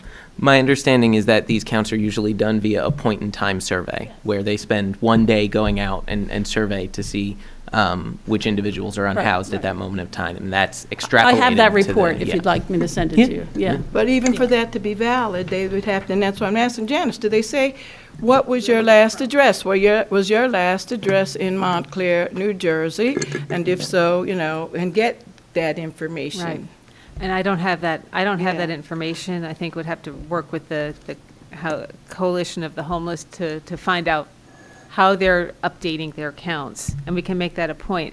But I But think we it does. do know, I'm sorry, just one more point, please, to the commissioner here. We do know that Glen Ridge and Bloomfield are not providing these services. So, and we do know that we're providing them for them. And even our police and other emergency service people in this township who are very kind will go pick them up from the parks. So we do know that, and that would dispel the part about the people. So not all municipalities provide the services that we do in Montclair. Well, of course. And the problem with that I'm having right now is that Montclair decided to put $50,000 of our taxpayer money towards the monies that we're getting, from Essex County and other places. And I'm fine to continue to treat people with dignity and respect that are unhoused, but what I want to do now is make sure that all the municipalities in Essex County put their 50,000 or whatever that number turns out to be in the pot, so that we can all contribute to, providing for the unhoused, and it's not continually on the shoulders of the Montclair taxpayers. Of course. Okay. And that's exactly where the direction I was going in, Mayor Baskerville. I think that Thank you, Planner. it's not a problem that respects municipal boundaries, and I think it really calls for working together with the county and our adjoining municipalities to come up with a joint solution to address homelessness. So, or unsheltered, I should call it. So the other component that I haven't had a chance to talk about is housing for the disabled, and the census data in 2023 has a lot more information about the numbers for different types of disabilities in Montclair. I'm not going to go through it in detail tonight, but it will be in the report, because we want to make sure that our housing does provide for the unique needs of the different categories of the disabled population. But it has increased over the past 20-year period by about 100 individuals, and they have very specific housing needs. And I think at the end, you'll see that there's not a one-size-fits-all approach to putting together a housing plan, because people's housing needs change as their needs change, as people and families grow and get smaller. Housing needs change, and so when you come up with a plan to address the variety of housing needs in the community, you have to provide a variety of housing types.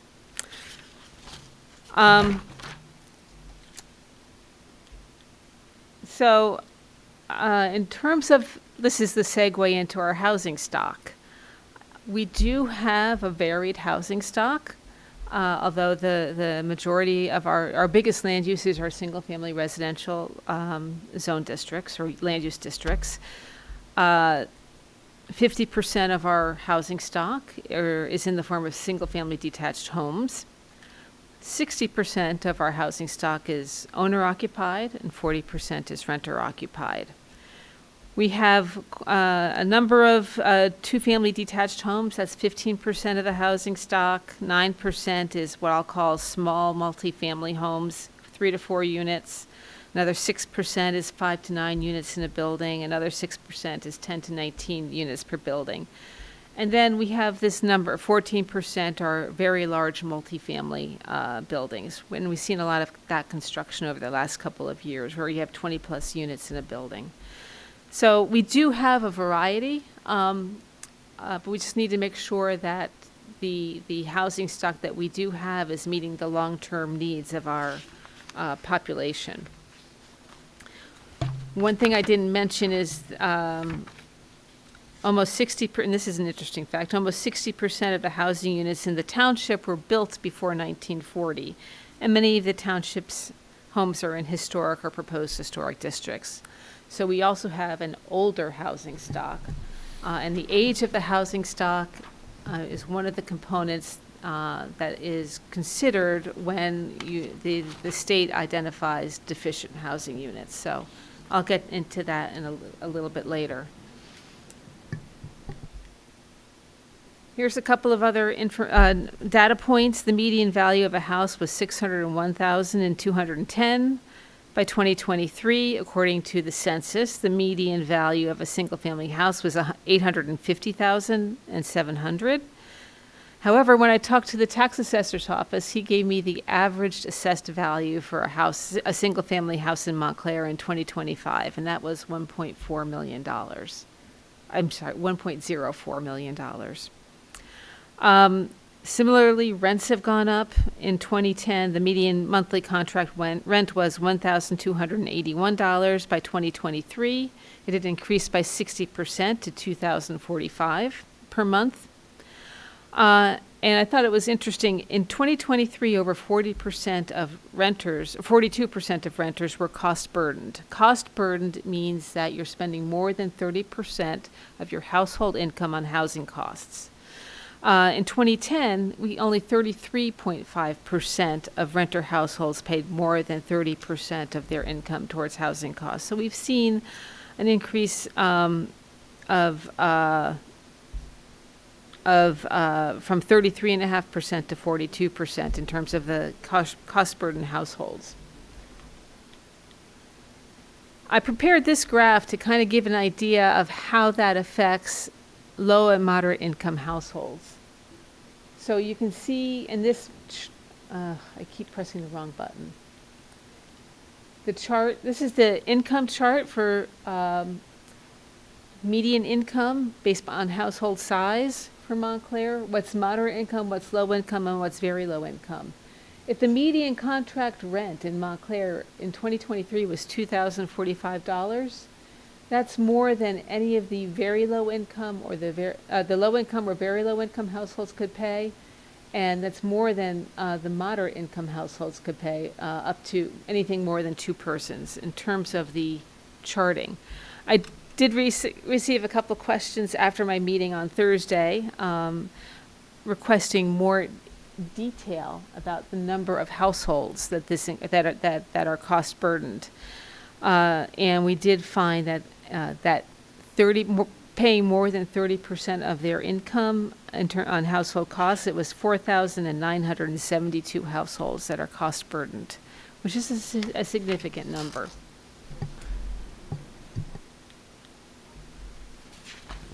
So, as you know, planning board members, Montclair has been pretty proactive in expanding our affordable housing inventory.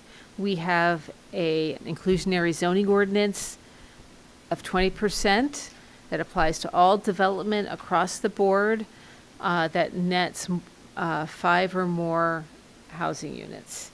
I do know that in some of our redevelopment plans in the past, it was reduced to 10%, but it's always been a component of either our redevelopment plans or our zoning ordinances. The redevelopment plans, which have yielded the largest buildings, have yielded a total of 156 units. This does not include Lackawanna Plaza because they haven't been built yet. So we have 156 affordable units that were created through redevelopment. Our inclusionary zoning ordinance, however, has only led to 12 affordable units being built. And that's because, again, those projects are much smaller than our redevelopment projects. On the bright side, they are scattered throughout the township, so we are not concentrating on the Bloomfield Avenue corridor. They're not concentrated necessarily in the Fourth Ward. So it does, because it does provide equally to all development throughout the township, we do see it spread a little bit farther outside. We have a couple of 100% affordable housing projects. That's when we've worked with a nonprofit organization such as Home Corps to create 100% affordable housing. Market to affordable, that's led to 40 units. Again, we partnered with Home Corps on that, in which they purchased existing housing. Sometimes it was one family, sometimes it was two families, sometimes it was multifamily. We provided funding for them to help purchase those units, rehabilitate them, and sell them or rent them to income-eligible households. And 40 units were created through that. Prior cycle credits, those were several housing projects that were built prior to 1980 through various funding sources, largely from the federal government.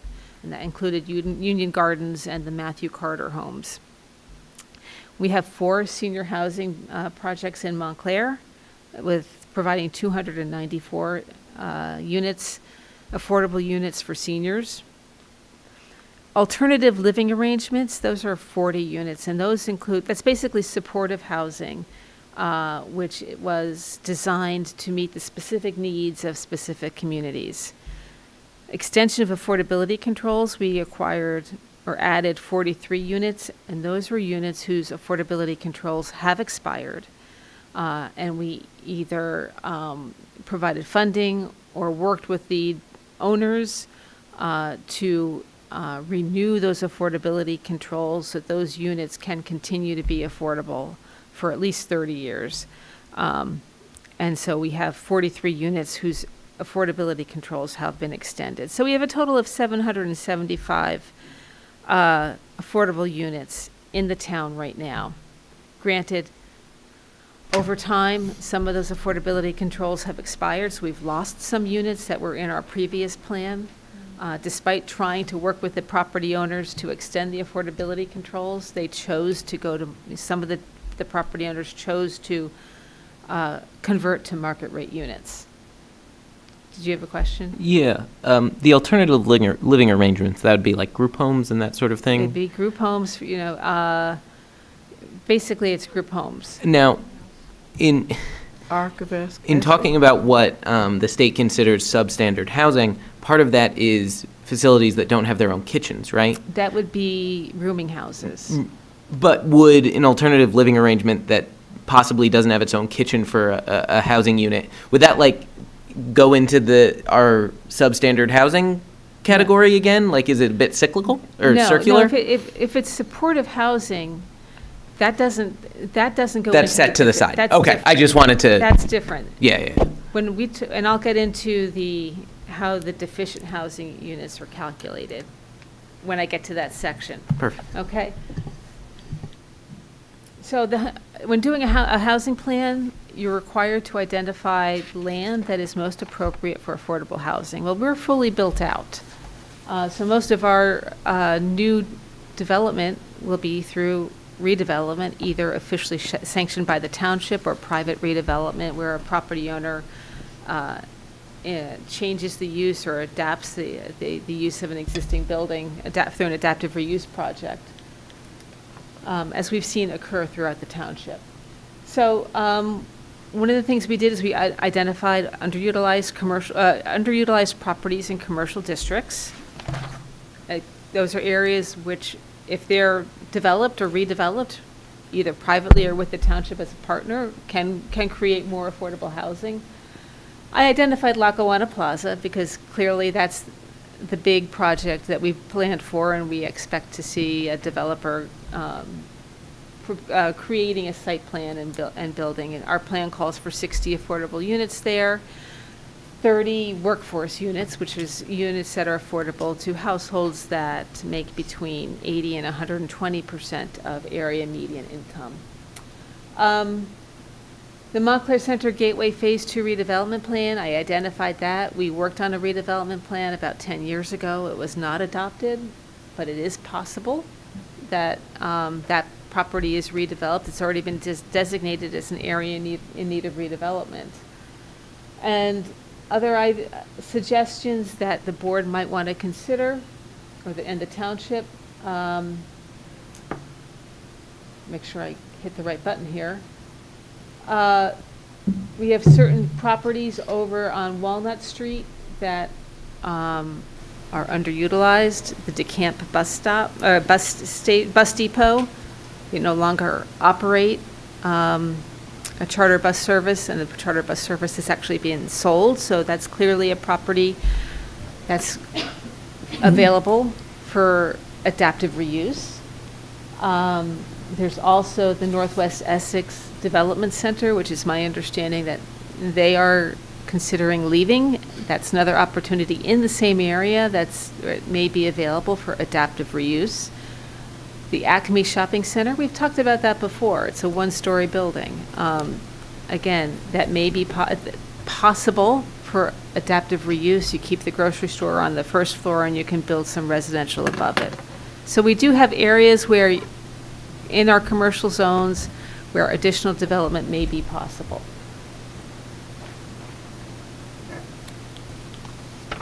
We have vacant property that's owned by the township. We've talked about this before. The township owns land on Wildwood Avenue. In fact, the planning board had looked at a subdivision plan to create 4 lots for 2-family houses on Wildwood Avenue, which would match the development pattern along Wildwood Avenue.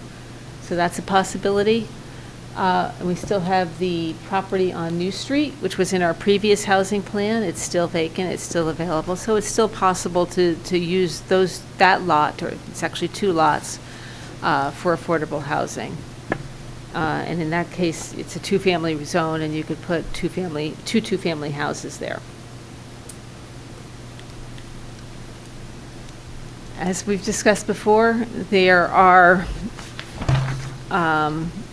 over 58 acres of land in Montclair that's owned by faith-based organizations.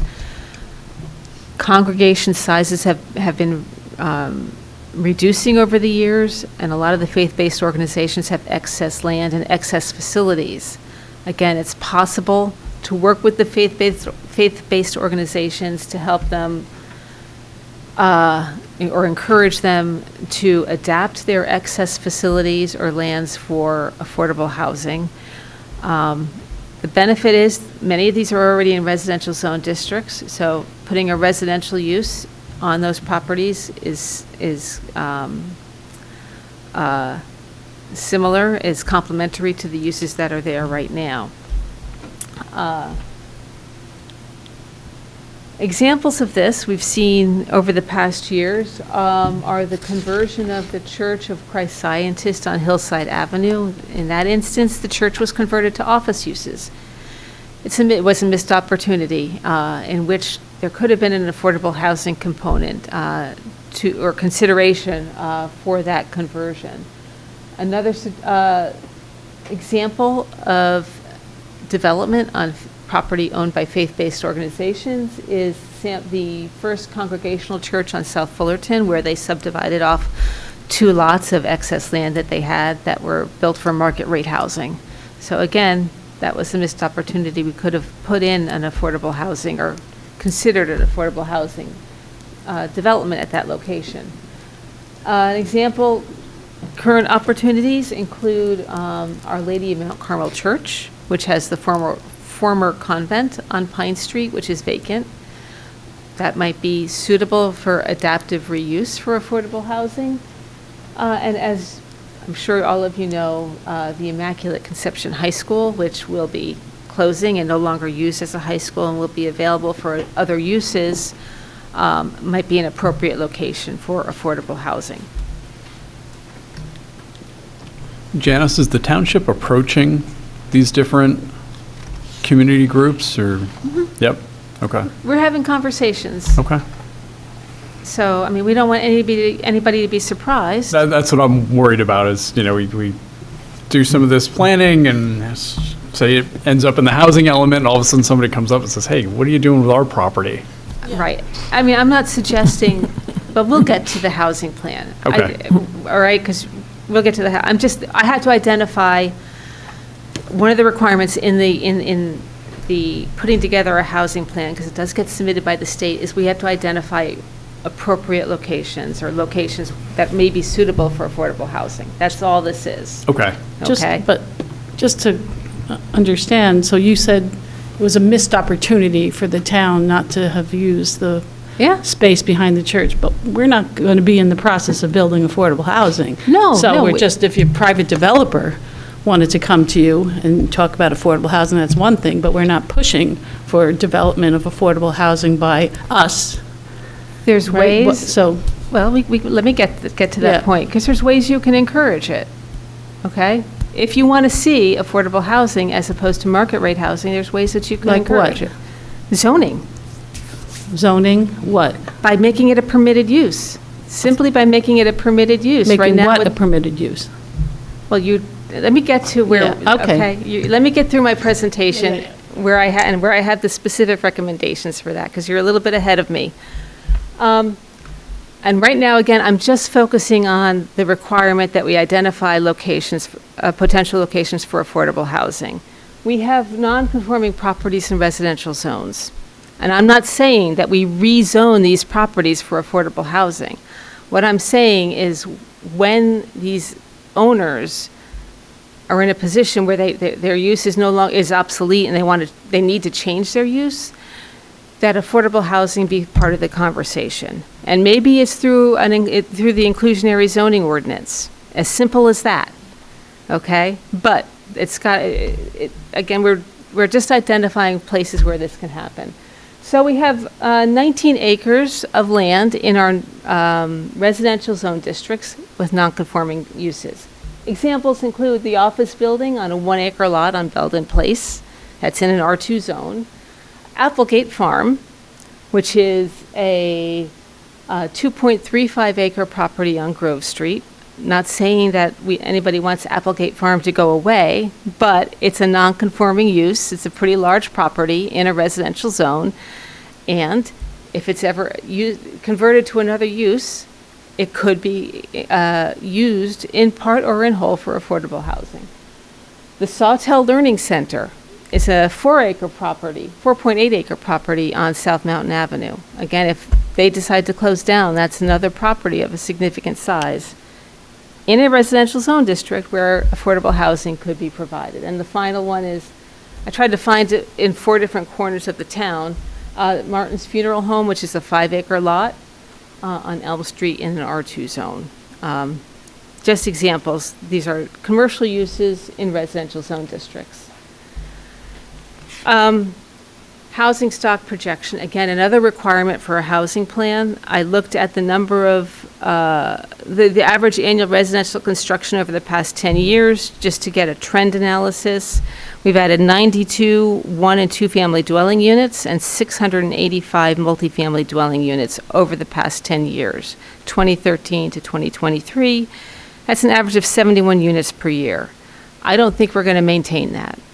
I think that all the reports that we've been reading about housing development over the next 10 years is that it's going to decline. For various reasons, growth in the number of households in the U.S. is expected to slow in the coming decades. The number of households in the U.S. is projected to rise by 8.6 million households, or approximately 860,000 per year over the next 10 years, and that's less household growth than in any of the past 3 decades, when growth ranged from a low of 10 million households in the 2010s to 13.5 in the 1990s. That projected slowdown will be driven by the underlying trend of slowing population growth. So translating that into projections for Montclair, we looked at projections for Essex County and applied them this is from the state to Montclair. We expect new development over the next 10 years to be about 600 new housing units. by 2035, and that includes the Lackawanna Plaza project. Hey, Janice, I just have a question. Do you keep track of owners of two-family houses that convert them back to one?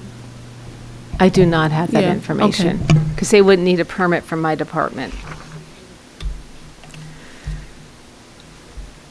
Fair share obligation, and I don't need, no surprise, you know that our fair share obligation for the fourth round is 0 because we're a urban aid municipality. But again, part of my requirements for doing this housing plan is I had to look at how we met our third round obligation. Our third round obligation was a prospective need of 162 units. That means a new construction obligation of 162 affordable units. That was achieved. We achieved that by building 184 units. Well, we built more than 184 units. When I went through the plan in terms of that was approved by the State Council on Affordable Housing, and the plan projected us to build 190 units or provide for 190 units in terms of built units and bonus credits. We actually achieved 184 credits for this prospective need of 162 units. But we also built more.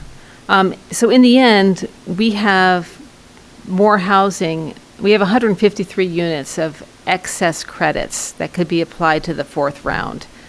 This is, I used to call it COA math. It's like accounting. Which column do you put this unit in to meet the requirements set by the state for the different types of housing that you're required to provide? So at the end of the day, we have 153 units of credits to apply for the fourth round. So that's just a fact, even though our fourth round is 0. I just want to make sure that we maintain those credits.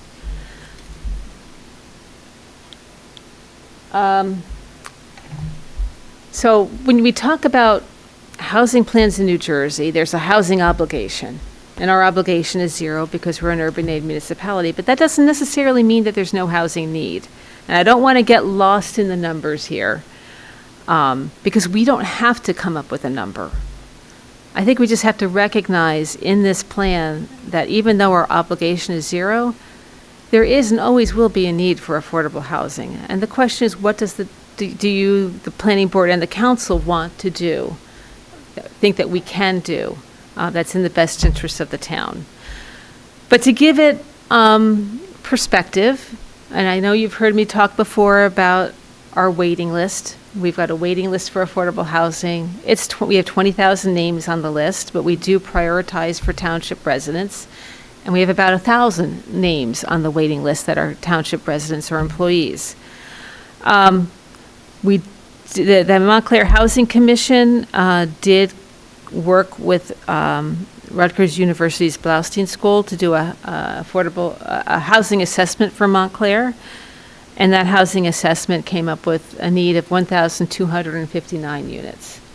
They also referenced a assessment that's done through the HUD's Comprehensive Housing Affordability Strategy that recognized the need for 1,280 renting units, meaning that there's 1,280 rental household units that are severely cost burdened. I give that to you as a frame of reference at this point.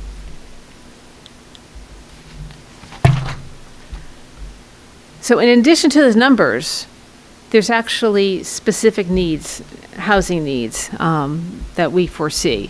Number 1 is the need for senior citizen housing. We do have a housing bubble in terms of senior citizens, people reaching that age cohort. And there is a need for housing that is designed to meet the needs of seniors, which could be in the form of housing for senior citizens like we see. It could be in the form of additional assisted living facilities or nursing home facilities, congregate housing for seniors.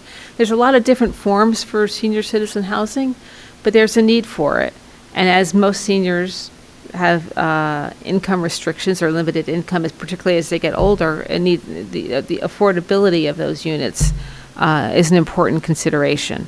I failed to mention multi-generational housing and accessory dwelling units. You're familiar with accessory dwelling units here. There's also a need for supportive housing, special needs housing, because I think that, I mentioned that there has been a growth, an increase in people with disabilities. It's not a one-size-fits-all, and there continues to be a need for housing units that meet the needs of that population. And finally, I would call it modest income housing, also known as middle income housing. It's really not affordable housing. It's housing for people who are people who make more than that don't qualify affordable housing because they make too much money, but they're having a tough time finding housing in Montclair, particularly if they want to purchase housing, a starter home. So again, what we're looking into is ways to ensure that there's opportunities for this modest style housing to be either maintained or created where it makes sense in Montclair. And I'll get into those specifics in a little bit. So our fair share plan is a present need of 132 units. You're familiar with that. That's our rehabilitation requirement. And we are going to have to come up with a plan to address that rehabilitation need. In the past, we've addressed the rehabilitation need through excess credits. We can do that if we want. We have 153 excess credits. We can use that to address this housing need. But if you do that, then if for some reason the urban aid designation is ever lost, then we will have a shortfall. If we are ever identified or designated a housing obligation, then we will no longer have those units available to meet a potential future housing obligation. Can I ask you a question about that? So the obligation is 10 years, though, right? It's 10 years. So it's fixed at 10 years. It can always change. So they can say 5 years from now, you're no longer an urban. If there's a lawsuit out there and they throw out the urban aid protection, we can be assigned a number. Okay. And so all I want to do is, if we can protect that, and if we're ever, because it's changed over the past 10 or 15 years, depending on where the litigation goes. So I'd suggest that we protect that if we can realistically provide for a plan for the rehabilitation obligation. In the past, we've done it through our Montclair Home Improvement Program. We've also got the Essex County Home Improvement Program, which is funded through CDBG. And right now, we have $2 million in our Housing Trust Fund. By 2035, between now and then, we'll have a total of $5 million. So we're going to have to come up with a spending plan for $5 million as part of this fair share plan. And part of that money can be for our housing rehabilitation program or probably an expanded housing. My recommendation is to create an expanded home improvement program that can continue to provide for the home improvements that we provided in the past for income-eligible households. It's not a huge amount. We provided $24,000. I think it went up to $30,000 if there was a special needs waiver requested. So maybe up to $30,000 to bring those homes up to code compliance, building code compliance. I'm sorry, I missed, I know you said we have the 2 million in the Housing Trust Fund, and Yep. then we're going to have 5 million, Yep. and I missed it, I'm sorry. Where's the rest of the 3 coming from?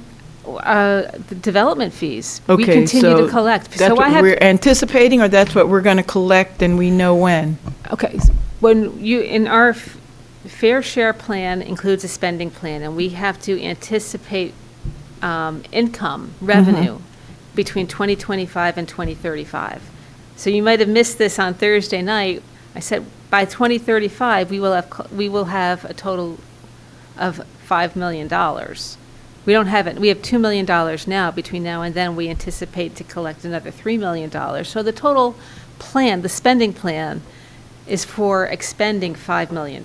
Okay, so this is what we expect to have. Right. Okay. We all have right. 2 million now, and we continue to collect monies. Okay, good. No, and I appreciate it. I'm just trying to figure out if it was something that we can count on as we start making plans now. Right. But we're just anticipating. Right, Thank based you. on how we've continued, every development, every single-family house that's built, we collect money, and so Yeah, it does yeah. add up. But do we spend that money along the way between now and 2035? Don't we expend some of that money? We do, yeah. Yep. So that's the revenue side. Yeah. Then there's the expenditure side that goes into the spending plan. So that's where we're going to have to, part of our fair share plan will be a spending plan. So we've already done the expected revenues. And this is really more the council, because this is what they, is the spending plan, how they want to spend that money. Which, that's why I say, we have a 132 unit obligation. We can do a new and improved home improvement program. And I know that there was some concern that because there's certain units that came in that required so much money to bring them up to code. We couldn't do it because it wouldn't, at the end of the day, that unit, that building wouldn't be brought up to code. Because the needs were too great. So I think we should create a special category with a higher funding amount. And so we can certainly increase that maybe to 70 or 100 or whatever. I don't know what the number will be, but additional funds for units that require more money. So I wouldn't want to use that money for a house that only needed $30,000 to bring it up to code, in terms of heating systems and cooling systems, and houses that have had a lot of deferred maintenance just to bring it up to current safety codes. So it's possible that we can do that and couple it with the county's program and get to that 132 units strictly through these home rehabilitation programs. Is there guidance about how we can spend that money that we have to follow, or is it totally? Absolutely, there's guidance. Oh, so what guidance is that? From It's whom? the affordable housing, it was called the UHAC, no, the Uniform Housing Affordability Controls, which provided the basis for us to do our home improvement. And I think I sent it to all the council members, the Policy and Procedures Manual for our Home Improvement Program, which was a 60-page document. So I didn't memorize it. yeah, and the problem is I can't tell you, they have draft revised So it has housing changed. affordability controls that have not yet been adopted. Okay. So that's something I think that the council's going to need to focus on. We'll get the new regulations. Let's take a look, because we can't change the way housing income is calculated. We can't change the way that there's certain requirements for how you calculate income and you certify households. There's certain things that we can't change, but there's some things that there's a little bit more leeway, and we should focus our conversation on that. Okay? Is there a recommendation on how much we should leave in the trust fund at any given time? Just like, when we're doing budgets, there's numbers that we, No. Okay. Actually, if you leave the money in there and you don't spend it within 4 years, the state can take it away. So most municipalities have a problem spending their money. We in the past have been pretty good about spending our money in the housing trust fund, so that it's, because you spend them, it comes in, you have a program, and you expend it. So when we say we have 2 million in there, is that considered pretty good to you? Because then we have the 2 million left there. We want to Yeah. spend that? Yeah, it's good, but Why is it good if we want to spend it? We've tried to spend it. We did a pretty good job on our home improvement program. We bought 14 Miller Street for $450,000. We tried to buy another project. It's really difficult to buy land, to buy it, to get consensus. Well, what about all these people that need new roofs on the different houses, like Covenant House and other places that the roof is that? Is that what this money is for? Because, okay. I mean, that's why we use CDBG funds for Covenant House, that's a shelter. You can't use this money on shelters. It Okay, has to because they're be- always coming up, and, you know, if there's money sitting there, and I don't know that the 2 million can't go into that. The 2 million, again, this is why you have to very carefully consider your spending plan, because you have to spend the money the way, and our spending plan was approved by a judge. Okay, And that's where we Yeah, I got, remember and that that. also included Yeah, the yeah. ability to do a local preference. Yes. On our waiting list. I remember All came that. from the judge's decision. yeah. So what's going to happen? We're going to come up with a new spending plan. We're going to submit it to the state, and we're going to Okay. submit it to the dispute, this is all new, a dispute resolution court, I think it's Okay. called. Okay, And I'm not sure, it's not clear to me how they are going, because there's going to be I don't know, hundreds of plans that they're going to be reviewing and approving at the same time, except for, I know some towns are suing, so ours will be ready, and we hopefully will get the judge to approve our spending plan, and that's what we'll be using over the next 10 years. So, okay. To what extent are there federal dollars available? I couldn't hear you, Carol. Federal dollars. Is there any of that money available, or to what extent? Well, yeah, but there's federal dollars. We've used CDBG funds for things like Cornerstone House. Federal dollars, there's a whole home program. You know, I've been trying to get some of our nonprofit organizations to tap into all of the home money that the county has. Nobody's been able, Home Corps has used it in the past. And I'm trying to get some of the other organizations, because they come to my office, and I know some of you, like Mayor. Covenant House has a need. Covenant House, well, they Yeah. get special Yeah. funding. Covenant House gets special funding because that's supportive housing. They want money for rehabilitation. Right.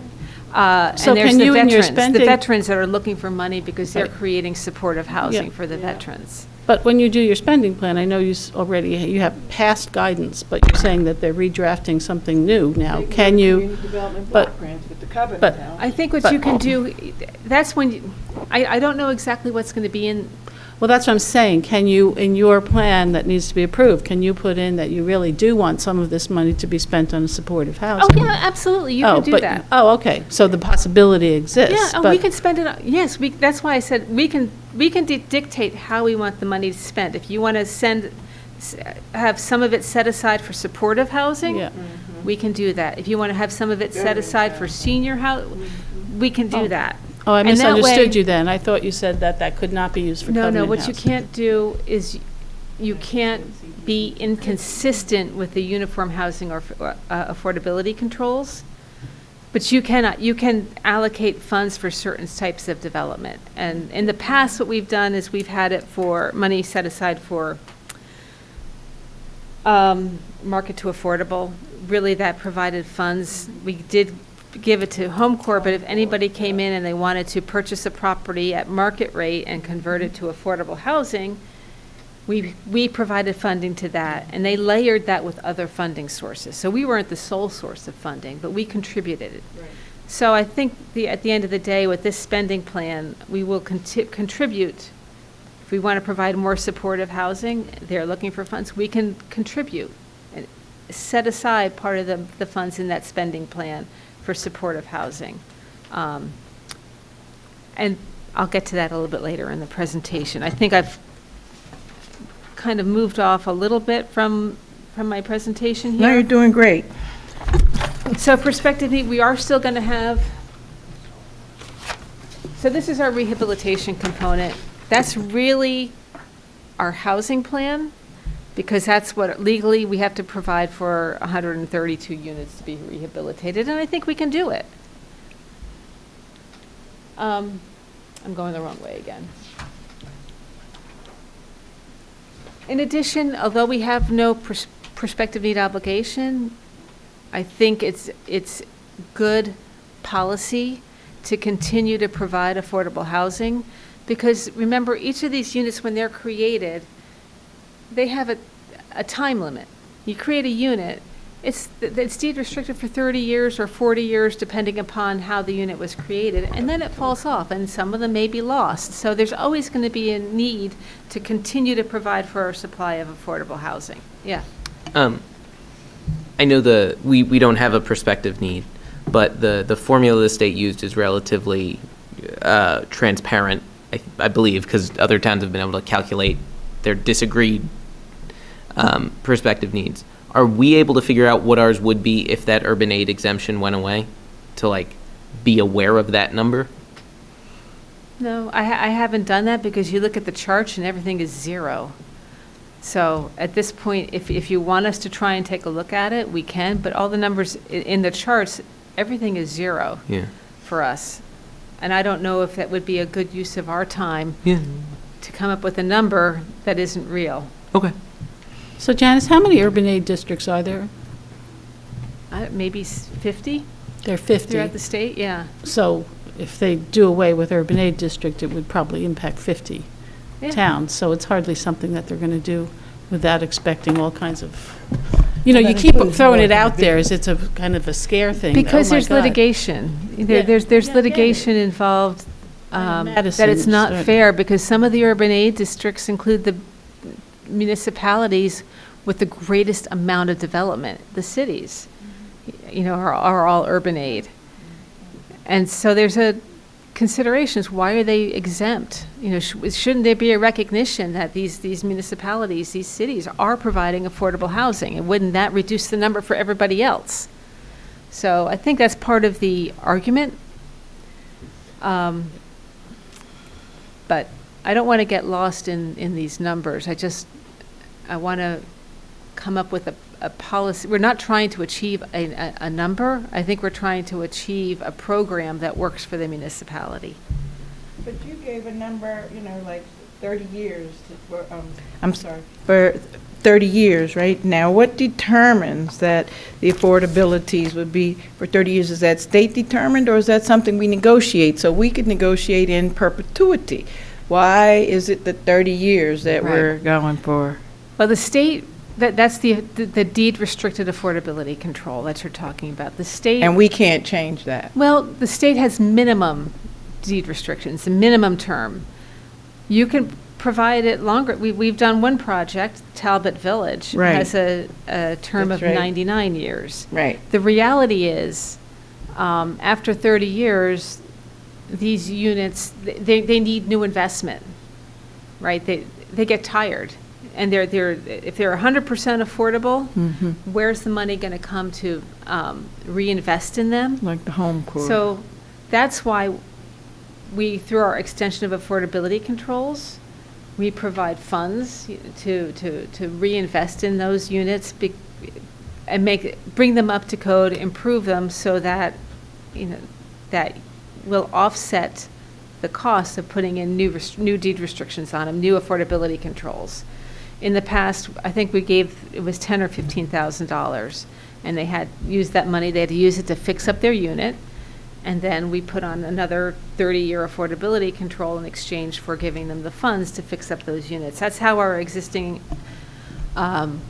expiration of affordability or continuation of affordability controls program works, and that was part of our previous spending plan. But couldn't we do the 60 years out front and then still, go into our pot of money and give them a new roof? Because 60 years isn't that long. No, we had this conversation, I had this conversation recently. You can't spend the money unless the deed restrictions are expiring. Okay. You see, if it's already a deed restricted unit, Okay. you can't just put the money into Okay, that. I got it. Yeah. If you read the fine print I forgot which law I was reading, it's once the deed restrictions expire, then you can invest in that, and you tie to that investment the next round of affordability controls. So that's how 30 or 40 years works, because at the end of that term, sometimes we have the right to purchase those units. If you don't want to purchase, you just want to give them the money to fix it up and renew the affordability controls. There's a couple of mechanisms for doing that. Thank you. How about on the larger, where 200 units are being built, and Do we have your mic on, Mr. Ian Wally? yeah, where there's a large number of units being built in a redevelopment plan, not a project which is solely affordable. Right. But where there's a mix, the developer could build a permanent pro forma, financial pro forma that says, for the life of this asset, my return is going to include in perpetuity those affordable units. So it's baked in right from the start, and you could even say, well, we're thinking about, I mean, I guess what troubles me is that if it goes away, Montclair, we hardly have any space now. How will those units continually be replaced? Because the building's going to last much longer than 30 years, so we're constantly going to have Right. to Yes. build housing. Yeah. It'd be better, like, for example, even if we, big redevelopment plan where we're shooting for 30%, maybe 20% in perpetuity is better than 30% that's going to disappear after a while. So, and that's something that wouldn't require future capital. It'll drive the land price down of that, however that land trades with respect to the redevelopment zone, but if you, That's something we can certainly build into our plan. It doesn't work for sales units, no, well, that's, yeah, right. but with sales units, according to the state law, we have the right of first refusal. So we have a lot more control over sales units because there's a maximum resale value, and then we can purchase it and then resell it, with new Yeah. deed restrictions on it. It's the rental units that are a little bit more difficult, and that's a very good point. So I think if we write into it, so I've been told by some attorneys that you can just adopt an ordinance and extend the affordability controls in perpetuity, but I don't think that's real. I don't really think it's fair. But if we write it into our ordinance that after 30 years, the township can extend the affordability controls for another 30 years, we can write something into it, like a trigger, so that if they need to access additional subsidy to bring them up, I'm not up to Okay, code. isn't that the key, though? Because it's privately owned. Right. So unless we're going to give them something, they're not going to agree to it, so that I'm saying we require it. We can write it, maybe we can write into our ordinance a requirement. the state does not control, maybe I just don't understand the require. I always thought that when we say that we must put 20% affordability in the new development that somebody has taken, that we're not allowed to require them to do more than 30 years. I thought that their right was to not extend. No, we've actually more. done it more than that. It's a minimum, not a maximum. So that we have full control over how many years, when we say that you must have 20% Right. affordable, we can say that it has to be for 50 years if we want to? Yeah. I didn't know that. It might not build here, but. It might not be built, or it might be litigated. Disincentive to It might be builders, litigated yeah. as I look to our You attorney can over do whatever here, you want. if They you've ever won't build seen it anything. written Yeah. into there. So it's kind of, Well, sometimes they're tied into question. tax credits, or tied into other, but regardless, it's Yeah, perfectly. let's not assume these are not tax credit projects, because so there's I all guess- other kinds of regulations for those. If you want to develop this beautiful site, here are the rules. And if you don't like it, someone else will do it. I'm Maybe. not trying to Maybe make not, it yeah. simplistic, just build it into your investment portfolio. Right. So it will devalue whatever. yeah. At some point, I had, Land will Right, trade right. at a lower price, And- but it is, I don't know. It just seems, like the only thing that makes it, well, I mentioned it before, how are we, replacing all those units over time is just going to get harder and harder and harder as we fill in all the niches of areas that could be redeveloped. I can recall, I think, at least one occasion where the builder of a new building used expiring on a building that was already about to expire to say that I'll extend that in the old building rather than to commit to. Was on That was the Montclarian, yeah. Montclarian. Montclarian too. Yeah, he extended the controls on 6 of his units for another 30 years, because those expired in 2019. Right. So we were able to extend them for another, but they were originally built, I believe, as part of a federal funded tax credit project. Yes. Right. I have a very basic question. So do the rents on affordable units go up every year? Yes, they do. By the rent control amount or No, just by- a separate By amount? state statute. Right, so every year they pay more. And do they check the income for the We do resident? not. The state does So- not require you to income Right. recertify every year. So their income could go up enormously, but that's it. Yeah, okay, thank you. Mr. Neiman. I wonder if there's not, and this would be on the redevelopment plan side of things, I think, but structuring whatever agreement is done, if a pilot is done, to a certain percentage of that revenue being set aside in essentially a trust fund for the maintenance of those affordable units as time goes on. So at the end of the term of the pilot, the money's available to bring those units back up to code and keep that affordability going in the future. That's a good point, because, what happens if the developer goes bankrupt or he Yeah. sells it and the money goes away? It should be put in a separate trust fund. And you're confident it's going to be So- there for the units. Yeah, that's a good point. Okay. Any other questions I don't think I need to talk about, you're very familiar with redevelopment. And what our redevelopment requirements are. Prospective need, we have 3 properties, township-owned properties that should be considered for the housing plan. Number 1 is 14 Miller Street. We purchased it for affordable housing. We have not entered into a contract with or we haven't sold it or contracted with a firm to manage that unit or rehabilitate it, partially because we're trying to wait to see what happens with Home Corps, who owns a variety of units in that neighborhood, if maybe we can work together. But certainly, there's 3 units there that the township owns that should be rehabilitated and as part of our housing plan.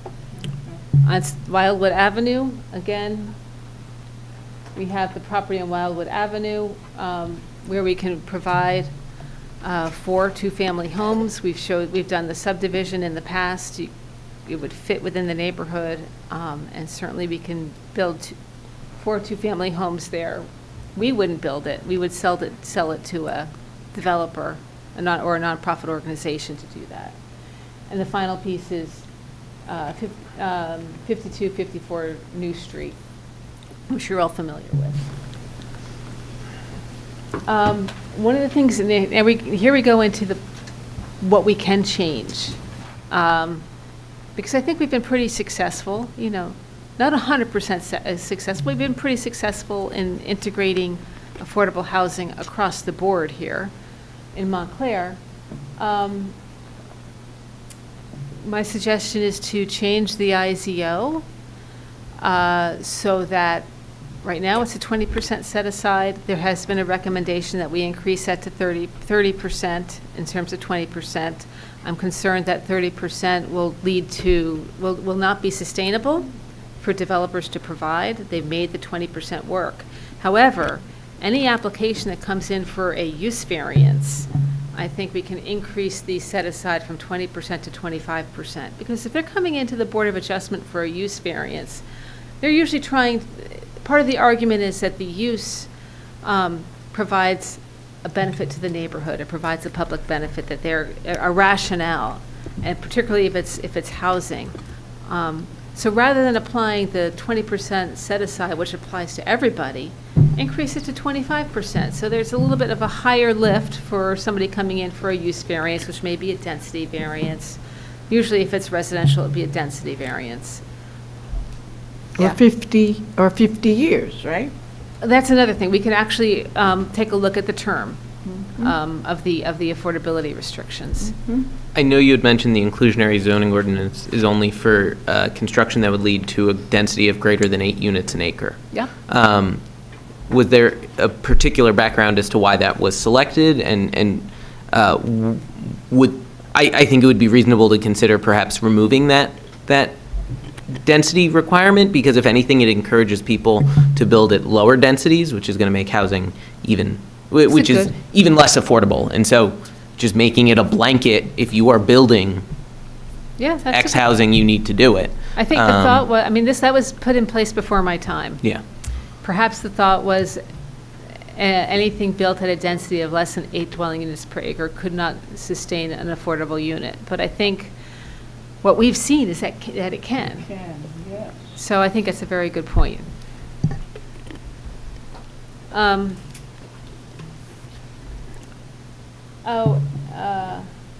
the other proposal is to amend the IZO to require that 15% of the newly created affordable units be reserved for households with special needs.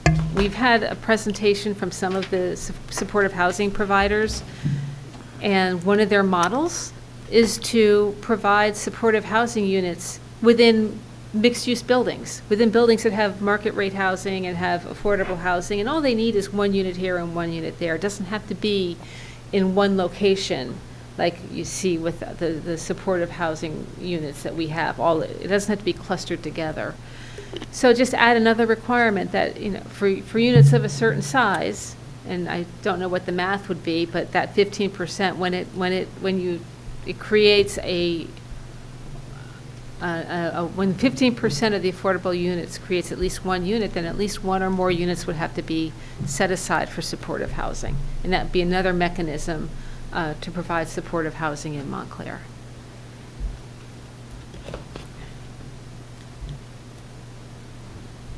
These are the other zone changes that I was talking about earlier, and this has to deal with faith-based organizations. Number 1, in many of our churches are located in residential zones, and they're not a permitted use.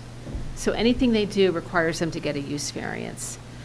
So I think we should take a look at our zoning requirements for faith-based organizations to be more proactive in what we want to see there, because there is a lot of excess land and facilities there, and perhaps rather than just allowing them to dictate what they're used for, what do we want them to see them used for? So one of the suggestions is no longer making it not a permitted use, but make it a conditional use in residential zones.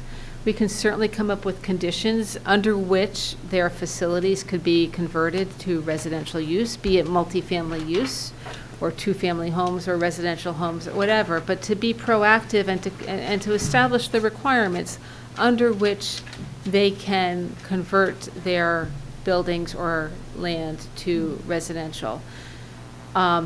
My suggestion is, number 1, if they're going to convert it to multifamily residential, it has to be 100% affordable.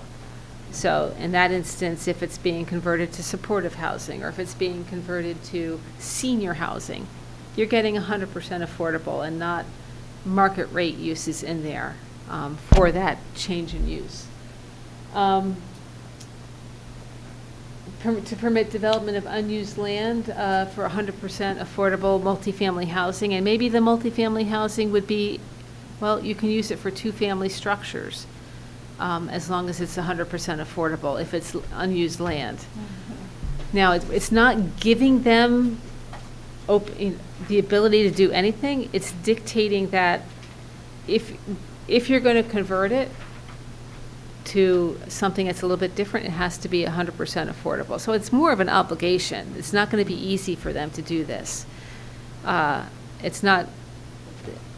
not making money for the churches. What we're trying to do is direct a public policy and encourage them. It's basically a carrot, encouraging them to work with affordable housing providers as they consider other options for their excess facilities. And have strict design controls. All of this can be done with conditional use requirements and design controls to ensure that historic structures are maintained and that the buildings fit in with their residential character that surrounds them. Supportive senior housing and assisted living facilities should be permitted conditional use in all residential zone districts. It's a suggestion. Think about that. There's a need for senior housing. If somebody wants to convert, a large single-family house to senior citizen housing, it would probably, if it looks just like a single-family house, but the occupants and senior citizen housing could be congregate care housing where the unit is the bedroom. It would allow those units to be converted to a senior citizen facility. It would just be another option. Or assisted living facilities. We have some large homes, large properties. Make it a conditional permitted use with certain conditions in terms of size requirements. If we're looking for opportunities to provide assisted living in Montclair, that's an option as well. And include strict design controls. And then the ADU regulations should be revised to make it easier to construct ADUs. I know we just made a change to the ordinance to make it easier. We've had an issue with a couple of applications where they were prevented because it involved demolition of a garage. They were prevented from going ahead with their project because in order to adapt the garage, they had to remove more than 50% of the garage, and were prevented from doing so because they had to get approval from the Historic Preservation Commission for what's technically considered a total demolition. So I think if we can revise our ordinances to make that a little easier, that would be very helpful.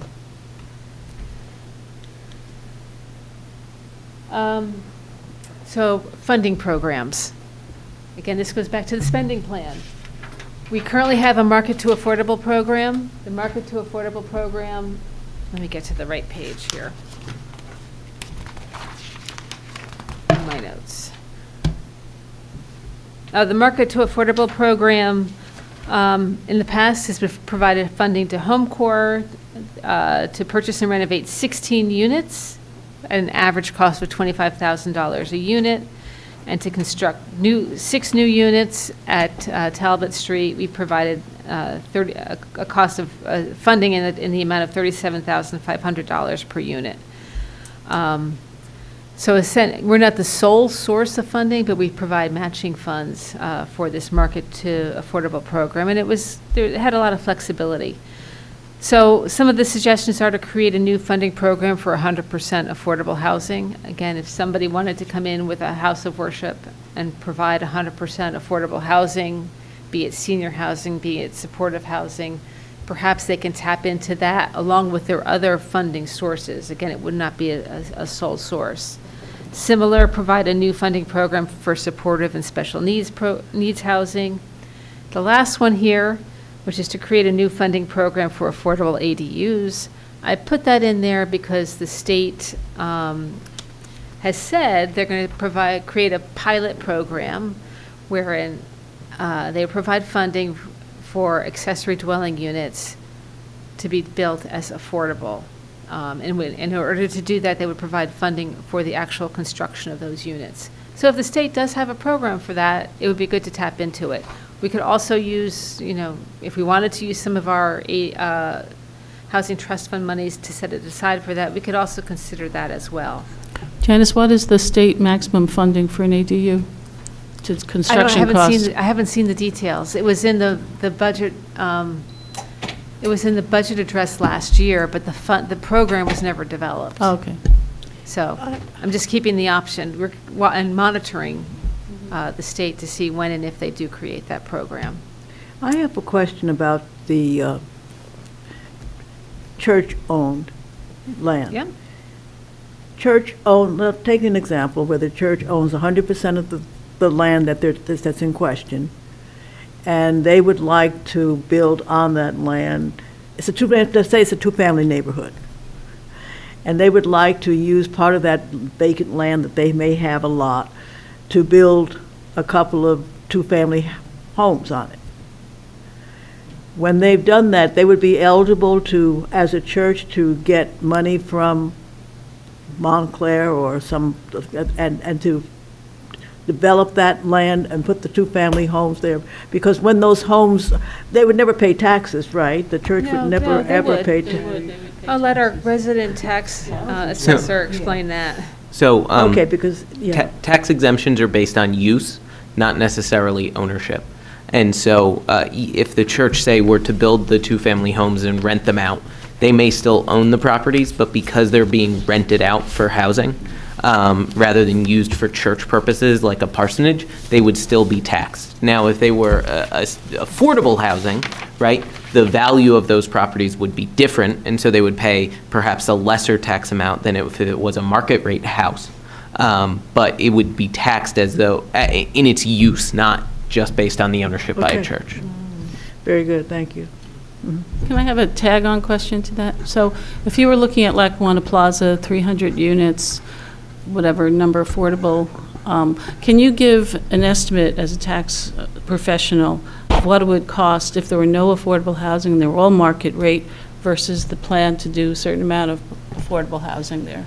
I'd love to know what the taxpayers are paying, subsidizing for this affordable housing that's at Lackawanna Plaza, for example. It's just an example. Yeah, I mean, I couldn't No. offhand that. No. But any of these projects, the calculations, each change you make changes 17 things down the line, and so it's a lot more complex than just there'd be a value with market rate housing and there'd be a value without, because the inclusion of affordable housing is going to change the redevelopment plan, right, which is going to change the proposed land uses, right? Yeah, And yeah, so, yeah. like, if they had come in expecting to be able to do all market, they may have come up with an entirely different proposal for what they wanted to do at the site, right? Whereas the intention of including affordable housing literally formed what they wanted. Yeah, Well, it- you're changing so many pieces that it's not a simple flip a switch and you suddenly have a Yeah, different I know, calculation. that's the problem. So,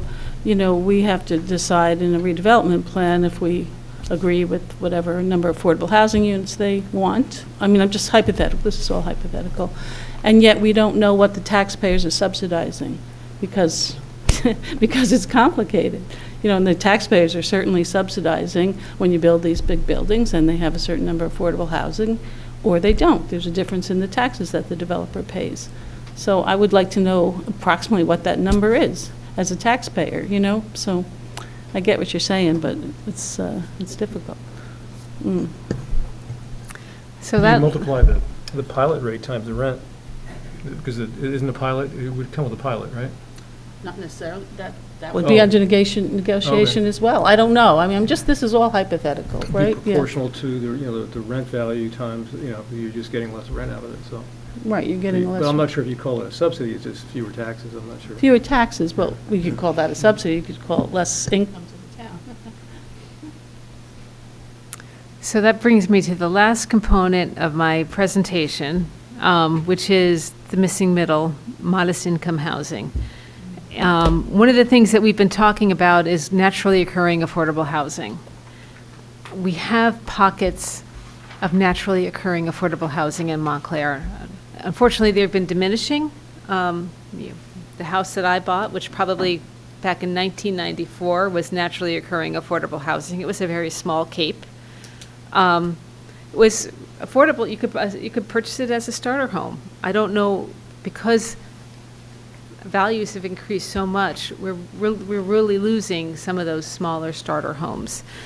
So what we're trying to do is preserve the affordable housing that exists, not the, I should say modest income. We have pockets in Montclair where worker housing was developed, largely in the Fourth Ward, right near Bloomfield Avenue. There were factories there way back when, around the turn of the 19th century. And there was worker housing there, people who worked in the factories and people who worked for the homes in Montclair as well. It's a combination. But those were homes that were built in the late 1800s, early 1900s. They are historic, and they're very modest. And a lot of them have been demolished recently. But they are considered naturally occurring affordable housing. They're modest housing. They're smaller housing units. They don't have any deed restrictions or affordability controls. But there is a benefit in keeping those smaller units, those smaller housing buildings. We've had conversations with the Historic Preservation Commission to do what is it called, an intensive architectural survey of those areas. Once you do that, then, or that's completed, then those buildings cannot be demolished without being first considered by the Historic Preservation Commission. So what we're trying to do is prevent them from being demolished, maintain those structures, provide funding for, if there's income eligible households there, we can provide rehabilitation funds to fix them up and keep them as naturally occurring affordable housing in Montclair. In addition to providing or limiting demolition of those units, we can couple that with restrictions, zoning restrictions, to ensure that those properties are not overbuilt. One of the things that we're talking about is a residential floor area ratio. We have the data. We can actually create a sliding scale floor area ratio to basically preserve the scale and size of houses on existing residential lots.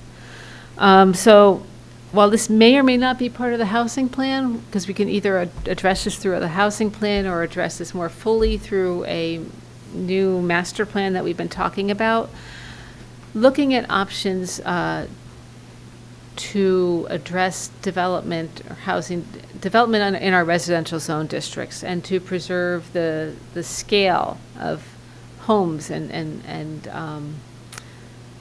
structures in our residential districts through floor area ratios. Looking at taking another look at our lot width requirements. I know the last time we talked about this, we grandfathered the existing lots, the lot widths on lots that did not meet the requirement of the zone. So basically they were grandfathered in, but those are existing lots. But our lot width requirements really don't reflect what the actual lot widths are in some of our neighborhoods. So taking another look at that. So again, the idea is to look at preserving naturally occurring affordable housing, looking at our residential districts to see if the lot widths really work. And one of the other things that we found out, and I think there should be another. Can I just ask you a question about the naturally occurring housing, since you just gave that example? So say I'm the owner of that little house. Yeah. Right? And I've owned it forever, and now I can't demolish it. Right. I can only turn it over for affordable housing. Doesn't that hurt the value of my property? What you can do is you can't demolish it. Right. You can't expand it significantly. So so I'm going to be treated differently than other people in town because you've designated this a district, and I can't demolish it. That's how all of our historic districts are right now. Yep, I understand that. Yeah, But so you're talking about people supposedly modest income, I guess, whatever. At the end of the day, let's think about this naturally occurring affordable housing over, a 100-year time frame. So what you're doing is you're keeping it as affordable by limiting the ability to expand. Okay? Right, but times have changed. This person has owned this house forever. Now he's got the opportunity to do something where he'll earn some money on it or be able to sell it for more than he would if these restrictions are applied. Mm-hmm. Why would we do that to these folks? Because you're keeping it, without spending money, we're keeping it affordable by limiting the ability to expand. On the backs of this one particular homeowner, right? Well, it would apply to everybody in the district, so. All of them are still on their backs. I get your point. That's also just zoning generally at this point, right? Like, But this is a specific effort in a specific area. That's- which all zoning was, we just did it a lot longer ago, right? Okay. So the final thing to talk about is the R2 zones. We took a look at, we talked about missing middle housing. Right now, we do have a lot of, 2-family and 3-family homes throughout the township.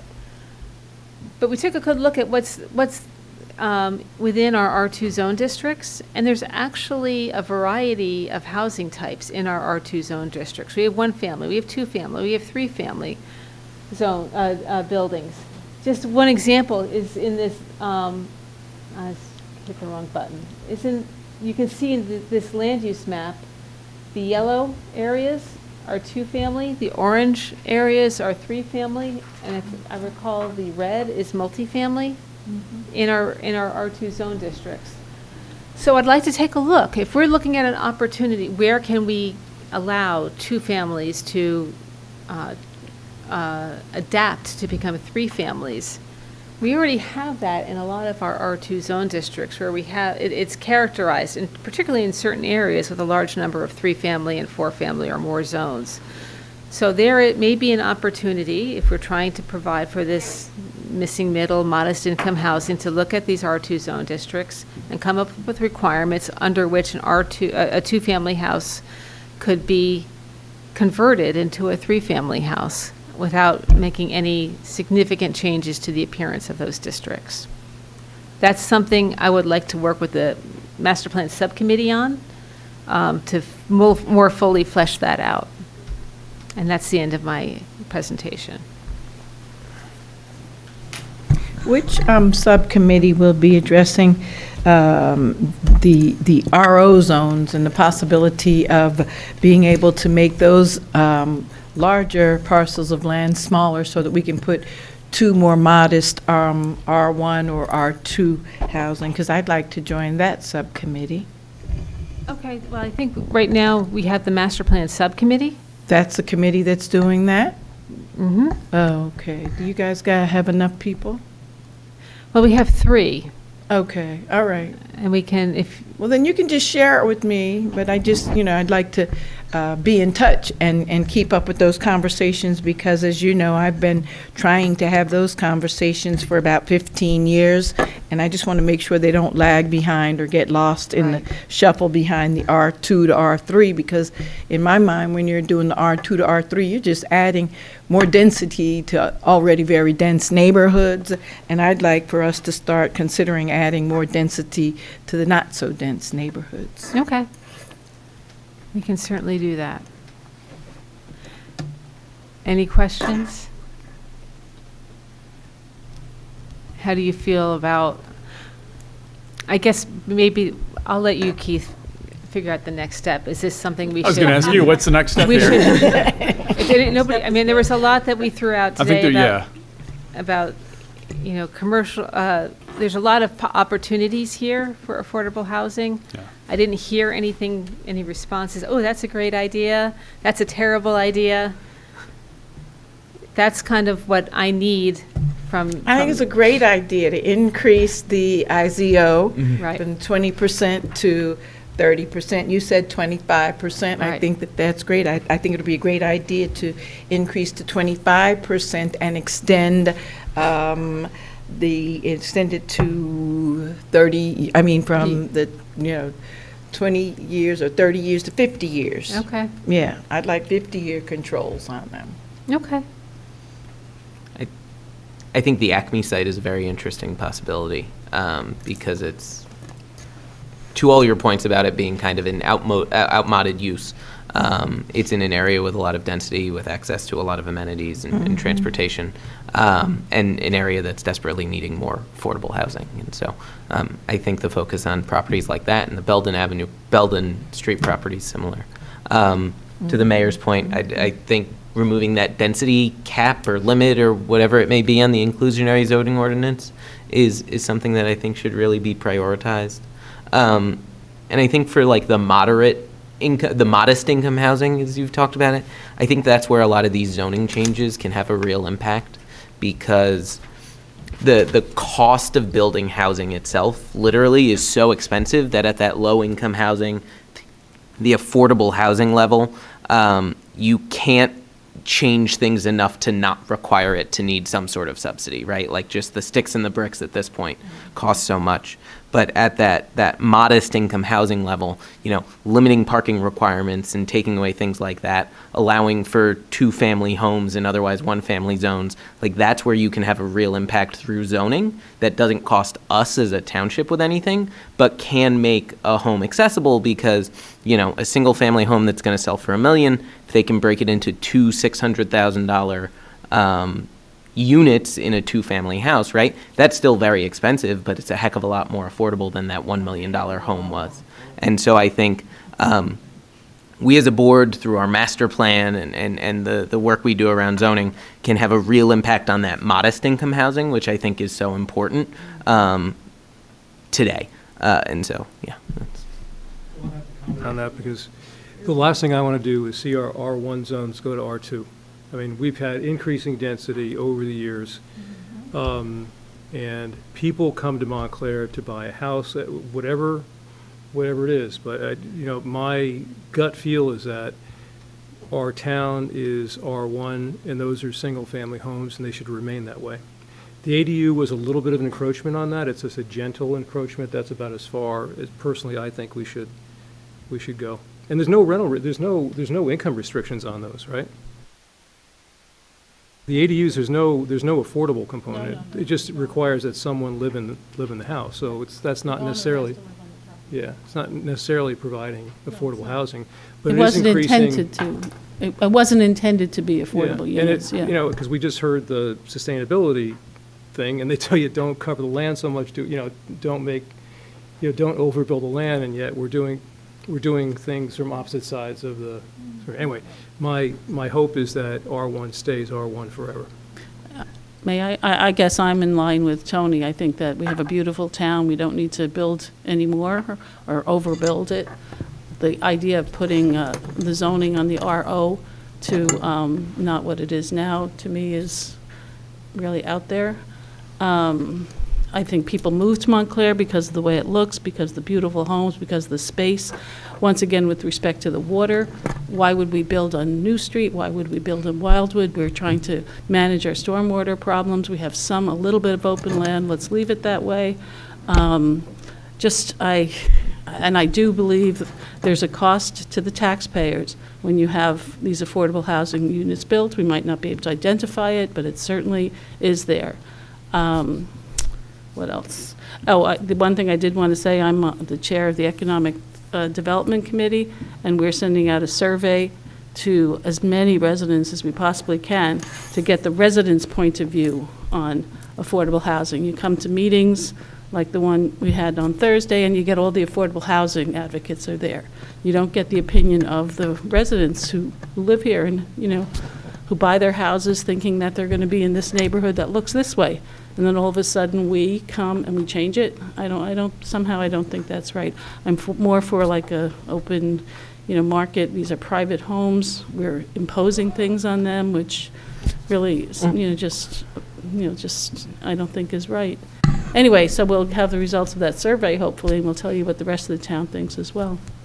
So I'd just like to discuss a little bit about my reasons for believing that there are some amazing houses, like, I guess, Sawtell, or that house that used to be the South Mountain School, or whatever it was up on South Mountain, to be divided into supportive housing, because a lot of times there are people in the neighborhood, and they grow up, have a family, have these huge houses, and they would lend themselves very well to supportive housing.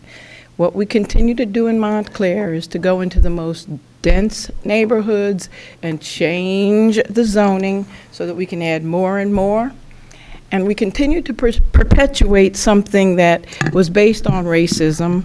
And we know that when African Americans first started, being able to purchase houses here, they had the very small houses in certain neighborhoods that we know, and it was by design. And we deliberately have not touched those very large, spacious ones because we want to keep a segregated pattern, and we don't want to allow for some of the little extra, like the supportive housing, which would lend itself very well to some of those extremely large properties up on Upper Mountain Avenue. So I think we need to talk about what that does in terms of, we say we want diversity, and a lot of people here believe in an integrated community of people, but yet and still we're not willing to go that extra mile to make the zoning changes that will allow us to actually allow people of all walks of life to live in various parts of the township. So my commitment is truly trying to have an integrated community. I really believe that we can have a mosaic of people of all socioeconomics living side by side to one another all over the township, and I want to do whatever that's going to mean to do that. And I don't want to have zoning laws that are going to make sure that nobody that doesn't have a very heavy pocket can live next door to this person over here just because of their socioeconomics. So I think that it would be a start to allow us to put some supportive housing in some of the extremely large houses. And if we're going to just say point blank, then we're not going to continue to add density into the areas that are already most densely populated. I mean, I have a very, very small single-family house, and I agree with you by and large. I'm in favor of R1 neighborhoods remaining R1. But we come up with all of these creations to add this and add that, and we're going to add affordable housing, and we never, ever touch the RO, and I think that that is perpetuating a system that was built on racism, and I think we should start to strip back some of those layers and see what we can come up with.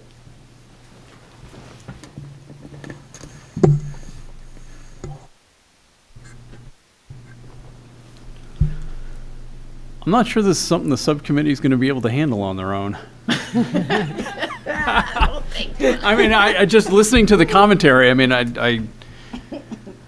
I'm wondering if this is something where we need several board meetings. I was going to say, to because walk we're through. missing a couple members of the board, Correct. the planning board tonight, so we don't have their perspective either. Correct. So perhaps we should, well, I would like to work with the subcommittee. Of course. At least on the R2 zone analysis, or we can just say, you know what?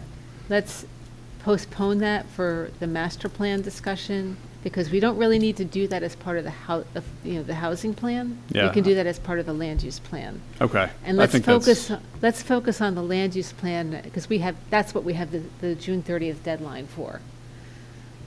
You know, The housing I plan? mean, I'm sorry, the Okay, housing yes, plan. the housing element is the piece that we have a deadline. Yes, Right. I would focus on that. Right, and this whole missing middle, I don't want to not address it, but we can punt that to when we do the land use plan. Okay? Very important. A question about that, though, because it like ties to the ADUs. Because of how structured Mount Laurel is, efforts to make that modest income housing available, that doesn't really get us any brownie points, right? No, Yeah, okay. well, And so- it doesn't give us any credits. And so there's not much of an Yeah, incentive credit. to include that in the housing plan from a formulaic or reason or anything like that. It'd just be because we wanted to. It's just because, you know, from the 1,000-foot view, it's good planning policy, Okay. but we don't have to do it, because we can do that as part of the land use Master plan. Okay, thank you. Janice, is there a way to get a little bit of data? You know, I read, it might have been an article after the presentation last week about the ADUs. There were 10 built so far, or 10 applied for. Well, Be I think it was, interesting to know we have 10 the- applications. I don't, maybe one of them's been completed. Okay. Just kind of curious to see what they're building, you know, just. But Janice, how many have they built? I think they've only built one. Well, I don't know. I mean, honestly, it takes a while to actually build them. Sure it does, but the ordinance has been in place for at least 2 years, Yeah. right? And we've only built All right, one. I can tell you, I did a construction project, which was just building a patio. It took me 4 years. So My point is that there's not a huge demand for them. I think They're that there's. costly to build, no I- matter what, but, sorry. We deal with requests every day in the office for ADUs. I think that there's been cost considerations, there's been financing considerations, but there is certainly a lot of demand, a lot of interest. And no, it's not huge numbers, but we've got 10 that were approved, and they're in various phases or stages of construction. You may not, most of them, you probably won't even see them, because they're either inside the house or they're behind the property. And I guess the other point of that ordinance was to try to get people who have these illegal border apartments, and they're not really called border, they're illegal apartments, out in the open. Right. And none of that's happening, is it? I don't know. Yeah. Well, that's what, a lot of the R1s went to R2s because of that purpose, you know, a lot of, like where I grew up, a lot of places after the were, war, there was some kind of homes that were converted converted. that. R2 because everyone was doing it. All right, What's the, I do one last question, what's the height again on that? Is that just only one story? Or is it two One stories? story. One story. 16 feet. All right. Okay. Well, thank you for the comments. Thank you. Great meeting. I don't think we have any, no committee reports, no bills. Motion to adjourn? Second? Great meeting. Thanks, Dan.